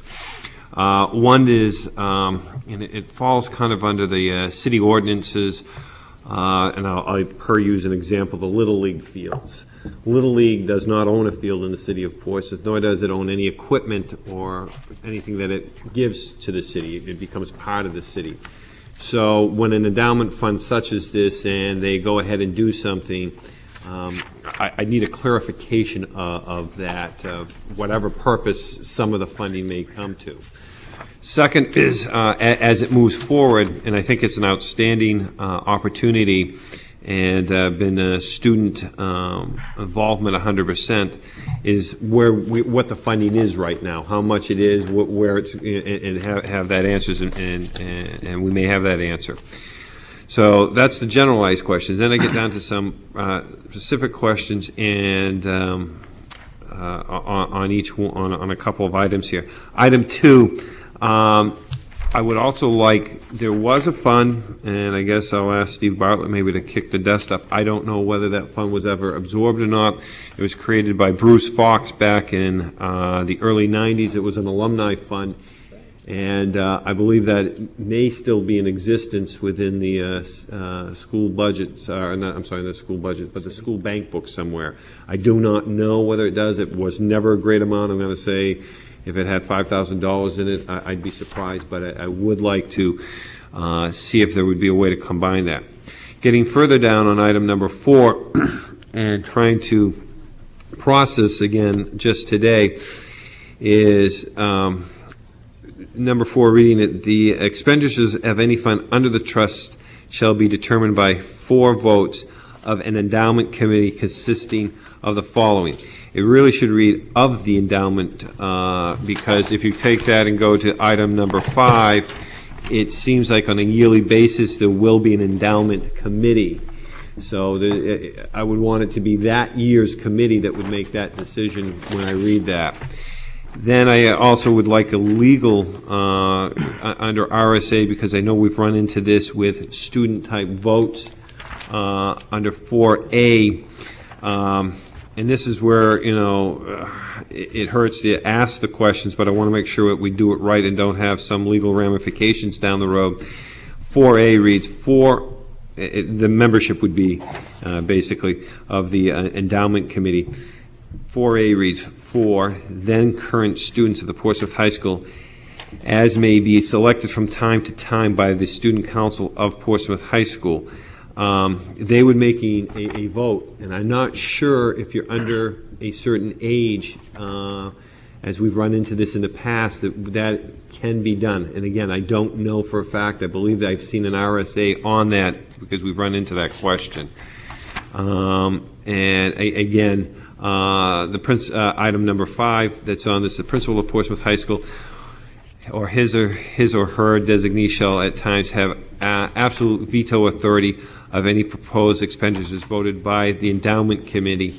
I'd actually like to add into there, because we've been down this road once on my board, on the boards in the past, is that its superintendents also has to be a portion of that decision. It cannot. It puts the principal into a very precarious circumstances at times. So those are the items that again, I want to make sure it goes through, and someday it doesn't, you know, and usually those things come up fairly fast. So if we can just get some type, and I know the person writing this has a great legal background, so I may not be totally right, but I would like to get answers on those 6 questions. Okay.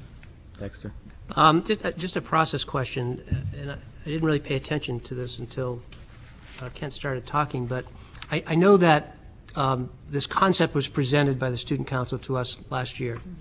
But I'm wondering, from a process perspective, is if the purpose and the scope and the philosophy of the fund is usually itemized in the trust document.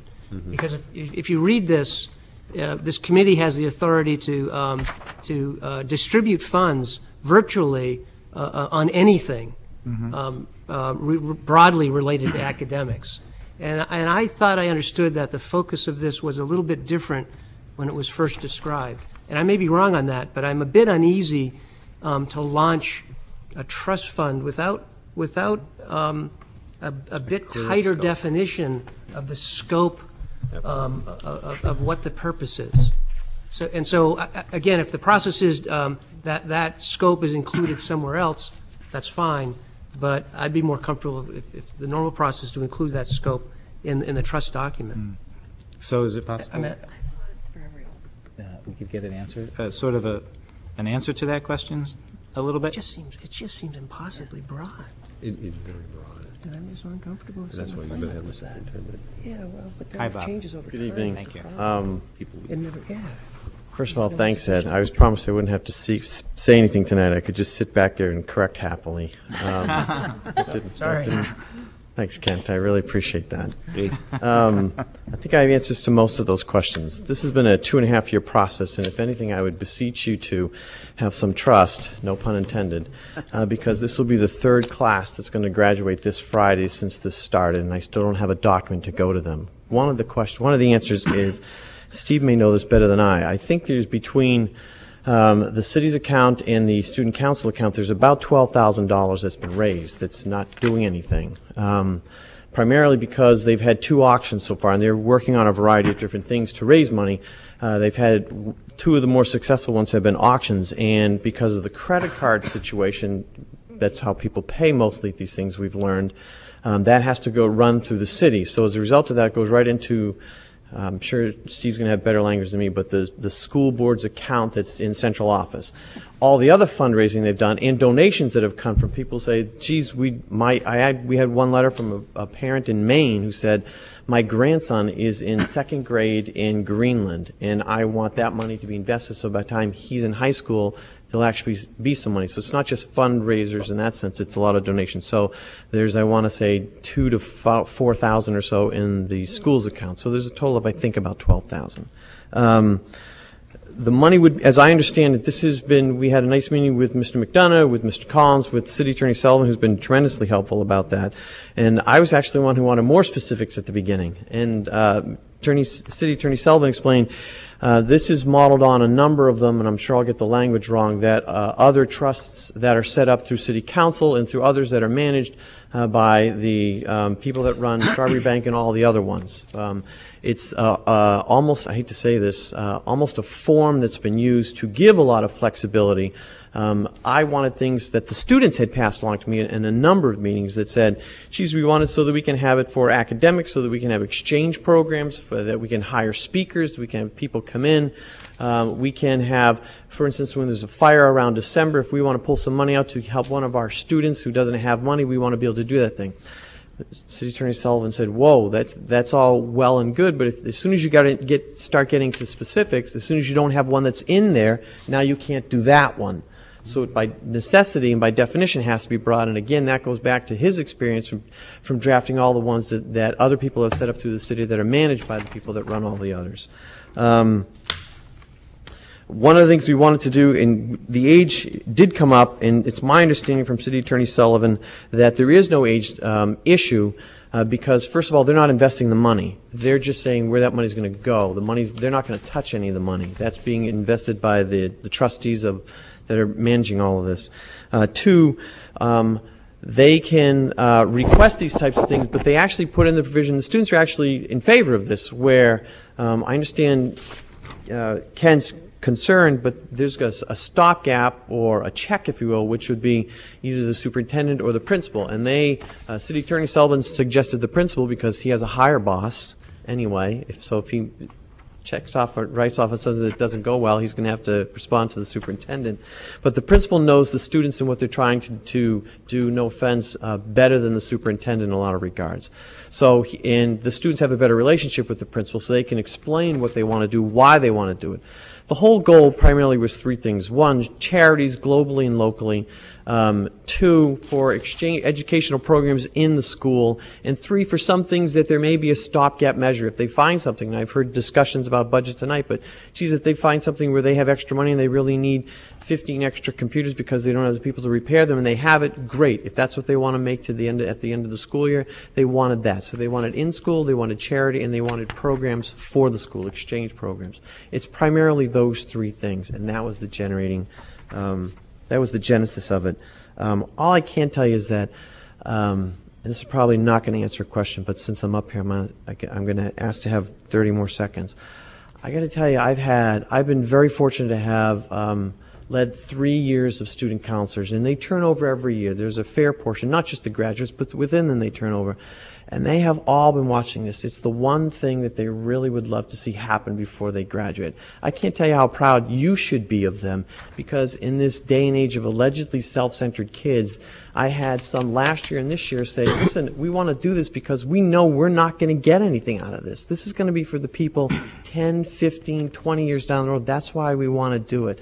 And it's been really heartwarming, and I would love more than anything, all right, almost anything. I'd really love to go see my wife and my daughter, but Almost more than anything, I'd love to be able to go back to them before graduation at their assembly on Thursday, say, it's been done. Thanks for all their hard work, and thanks to all you for that. There's got to be some level of trust. They're not taking this money going to Rio because there's not enough money to do that anyway. But I'd be glad to answer any other questions. Hopefully that's answered most of Kent them. and then Dexter. And Bob, it's not at all towards a trust. It's again, when we get a document in such as, I take this no different than matter of fact, it probably falls under policy in a large degree. And policy normally has its first reading and its second reading so that we can have these types of questions asked and clarified. Like, again, I'm very gray on the ability of a minor to vote for funding to go towards certain things. And again, I just would love to have something in writing. I'm glad you answered the questions on the amount of money. And what we vote on here tonight is not a reflection at all on the students now. It's making sure that those things, because you and I and many of these people aren't going to be here in 15 or 20 years. It's going to be another funding, and I don't want to see anything that could ever come back. And again, Bob Sullivan has done a number of these. The difference on this, and I'm almost sitting here saying I'm not sure why we're voting on it, because anybody can make a trust fund. And I think my question is that if the board is voting on this, it must be looking for policy and procedure along with this. And again, we only got it this past week, Bob. So I mean to have one discussion with the whole group, and I totally understand that kids are graduating. That my feeling really is to get a little more clarity. Is that it can be tabled to the next meeting. Granted, it doesn't quite meet the purpose of graduation on Friday, but what it does do is it ensures, and I did like what Dexter said there, and I know you talked about broadness, is that I would also want to make sure nothing doesn't ensure that it doesn't 10, 15 years from now go to a different school outside of the Portsmouth school system, and I'm not sure that's protected within what this says. So again, those are just some feelings when I get a document that is this important to be made a decision. And what kind of got me just a few minutes ago was I see that this is like the third draft since April 23rd, and I apologize. Have we seen any of these before, or is this is the first time we've seen anything? Oh, absolutely. I think that's the work going on with that's Attorney their Sullivan work going on. and Okay, so we hadn't seen it at all. No, not at all. Okay, thank you.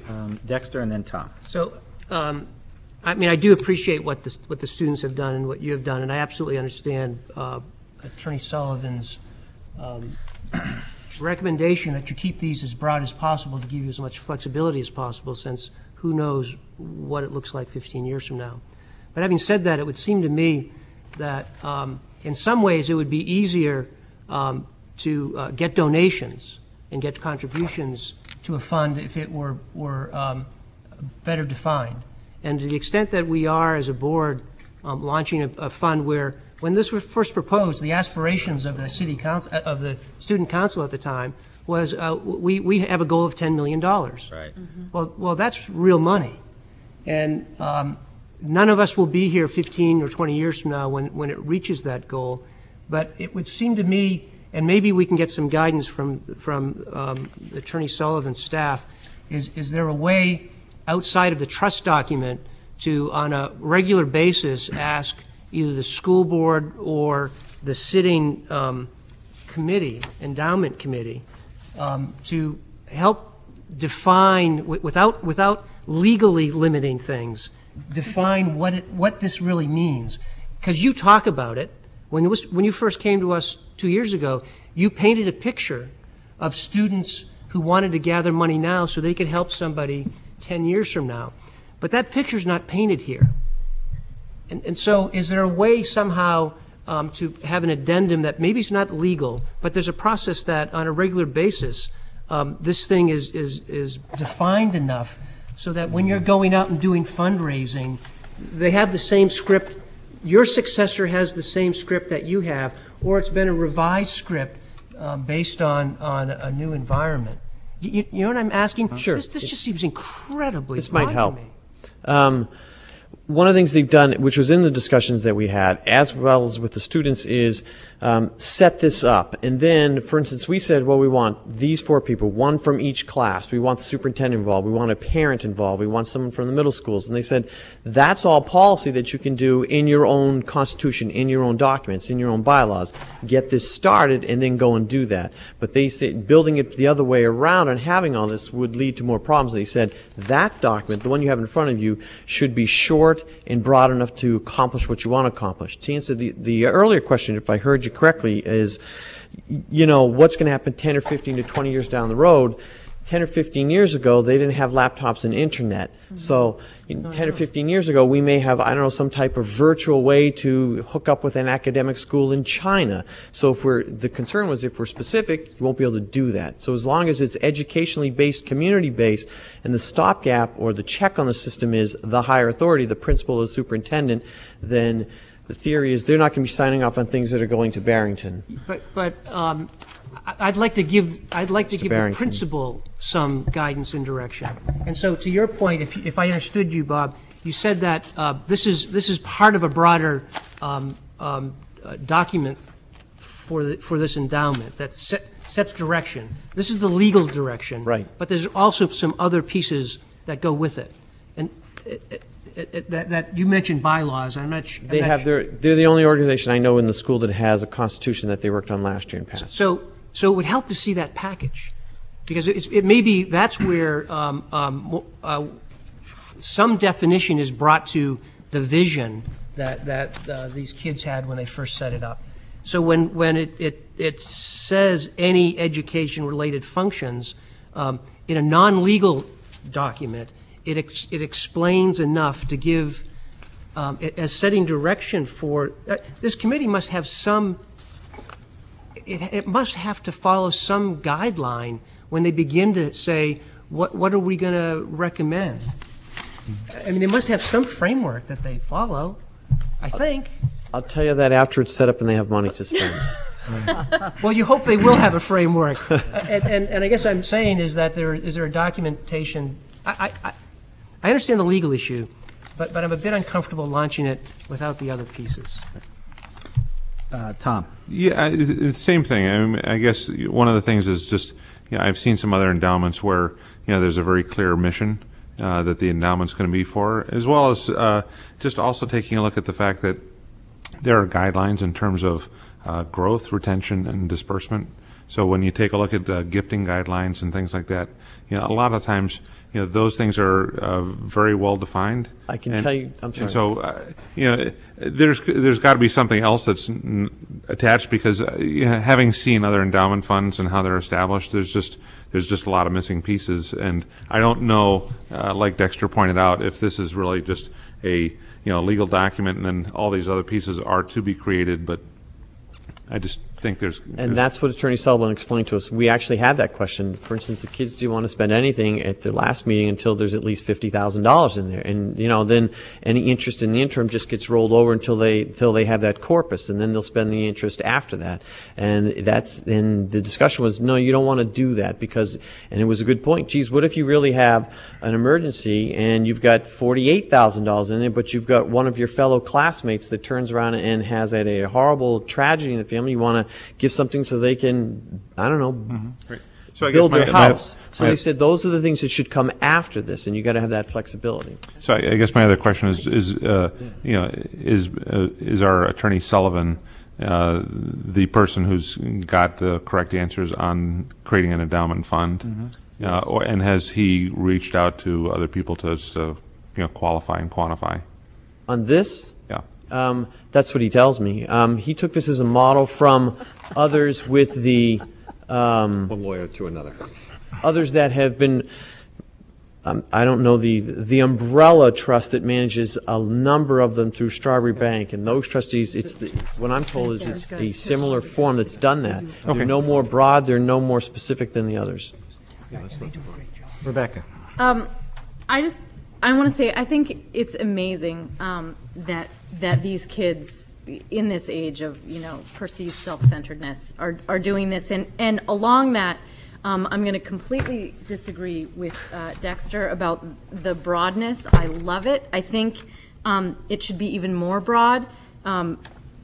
Remove education related, because what if there's a student whose house catches on fire and you want to be able to rent an apartment for them and their family? That's not educationally related, although it would make their life easier. Maybe community-based. And then instead of Portsmouth High School, you know, maybe I'm pie in the sky, but I from what you're telling me, I sort of envision these children, these students, I should say, they're not really kids anymore. The Beachstone Apartments, we had Mrs. LeMay talk about a third grader. Maybe they want to help that family, and that's not Portsmouth High School related, but so I think community-based, not necessarily educationally related, because we do have the principal who will be managing it, we have the superintendent who will oversee it, and keep it in the school department, not necessarily just in the high school, because it sounds like these kids are you know, very willing to give of themselves. So I just wanted to say that. And then to the point about, like, well, what is it that they want to do? And they don't know what they want to do, because 15 years ago we didn't have laptops, so who knows? I think maybe if we had a mission statement about why they want to do this, and we've heard a little bit from you, but I think that might help sort of alleviate some of the concerns and hesitations that people have of, you know, they want to do all these wonderful things. That's all on their website. Okay. The Constitution, their mission statement, all of that. I think that, you know, as part of the package, that would have helped. I think it's amazing what they're doing. I'll pass that along. They have been. Well, thank you. Thank you. I'm sorry. This is the third draft, so I think that this has gone through a process, which I assume is the process that was laid out to this group and these students as being the correct process to go through in order to accomplish the goals that they've set. So I'm wondering if this is something that's on the critical path to getting this done, if maybe we as a board might move it along or consider it. Well, I mean, I'd just like to speak to that, is that, again, right. No, I opened up the can of worms. No, there are concerns. Yes, you did. Yeah, but again, it's our vote for something, and again, I don't think, Bob, they're going to be touching this endowment for a few years. I mean, it really sounds like they're going to wait till that interest and so forth, and I actually even, again, other than it's the Portsmouth High School Student Council, I'm not sure totally why we're voting on it, and I'd like that clarification, because they can anybody can form a fund, and you know. Here's the short answer to that. Sorry to interrupt. That's okay. This may help.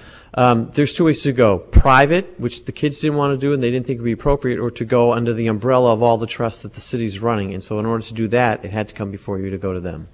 So here's what I would suggest. It's trying to find a way to make everybody reasonably happy. Well, what I was going to suggest was, we have a motion on the table, and I don't know how it would fall out, but I would recommend that we table it till the next meeting. Yes. We can get some of these answers if the people who made the motion and the second would agree to that. So everyone half happy is the students wouldn't get an answer by the time they graduate Friday, but they will have an answer before the end of the school year. Okay. And chances are likely, based on what everyone is saying, that it's not that it's not going to pass. It's just that some people want a little bit more clarification. Can I safely take that at least back to them, that it won't get shot down They forever? can watch the replay at 11. I'm hoping they'll be studying for finals. I mean, I'll make a motion to table. Yeah, okay. I think I was a seconder. Yeah, and again, for clarification and legal advice from Attorney Sullivan. Yeah, I think he's got it. On that.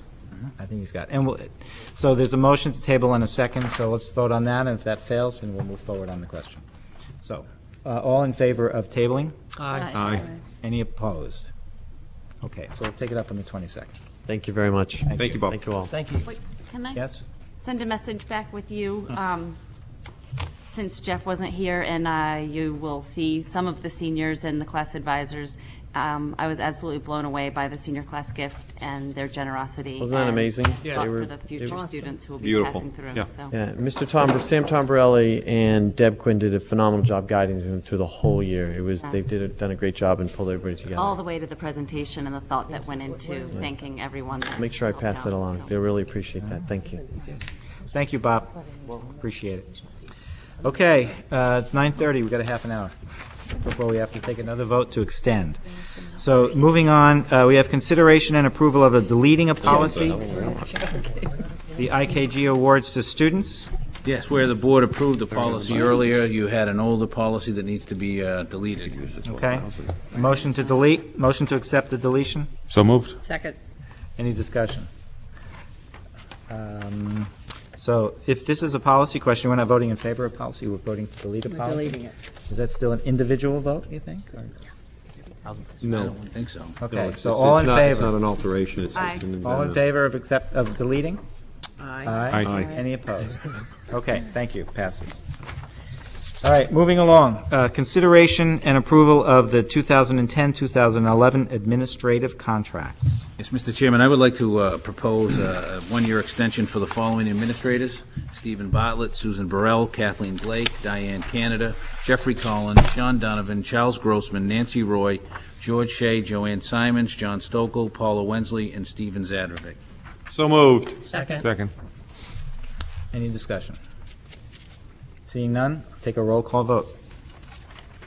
Carol Chelman, Yes. Kent LePage, Yes. Dexter Legg, Yes. Rebecca Remison, Yes. Ann Walker, Yes. Mitch Schulman, Yes. Tom Martin, Yes. Leslie Stevens, Yes. Lisa Sweet. Yes. And consideration and approval of teacher contracts. Mr. Chairman, I'd like to nominate the following teachers be offered a contract for the next school year: Sandra Alamo, Susan Avis, Jody Blouch, Lindsay Buzakin, Kathleen Casperson, Jessica Caverno, Karen Crowley, Deb DeQuattro, Karen Dowling, Joshua Evans, Jennifer Fitt, Charles French, Laurel Hamlin Lebar, Brendan Harrington, Nathaniel Hurd, Shana Kennedy, Amy Krajak, Sarah LaHoot, Maria Lazanis, Lisa Lisbon, Susan McNichol, Ann McCarron, Kelly Moore, Carolyn Morse-Finn, Courtney Randall, Megan Rice, Julie Ricker, and Christina Shaw. Move to approve. Second. Any discussions? Okay, take a vote. Make it a roll call vote. Carol Chelman, Yes. Kent LePage, Yes. Dexter Legg, Yes. Rebecca Remison, Yes. Ann Walker, Yes. Mitch Schulman, Yes. Tom Martin, Yes. Leslie Stevens, Yes. Lisa Sweet. Yes. Mr. Chairman? Yes. In regards to that vote, I would love to have the board send their appreciation for those members of the faculty that had to wait since March 15th, I believe is when we took that vote, of having unknown both employment and financial understanding, and again, appreciate their willingness to work with our students in such adverse conditions. Would you pass that along? Absolutely. Thank you. And lastly, the consideration and approval of the Dondero Elementary School principal, Mr. Zadrovic. I'm pleased to bring to you this evening a nomination of our next principal at Dondero Elementary School. We are nominating Catherine Callahan, who is a Portsmouth resident, to take over for the principalship at Dondero beginning July 1st, 2010. Catherine has a CAGS degree in educational leadership from Plymouth State University, master's in curriculum and instruction from Endicott College, and a bachelor's from the University of New Hampshire. She has a long history of experience as a teacher, and mostly in Montessori schools, and most recently was a educational program director at Hillview Public Charter Montessori in Haverhill, Massachusetts. Very good. Motion to accept. So moved. Second. Any discussion? We'll take another vote. Carol Chelman, Yes. Kent LePage, Yes. Dexter Legg, Yes. Rebecca Remison, Yes. Ann Walker, Yes. Mitch Schulman, Yes. Tom Martin, Yes. Leslie Stevens, Yes. Lisa Sweet. Yes. Very good. Mr. Chairman? Yes, I just sir. want to make sure, I know that early this evening when we did personnel, we actually had, and I don't know whether it was a general vote that needed to be taken, that Sherry Weston was going to be. Oh, I apologize for that. I just should have wanna make sure we included had that her in piece of my paper. list.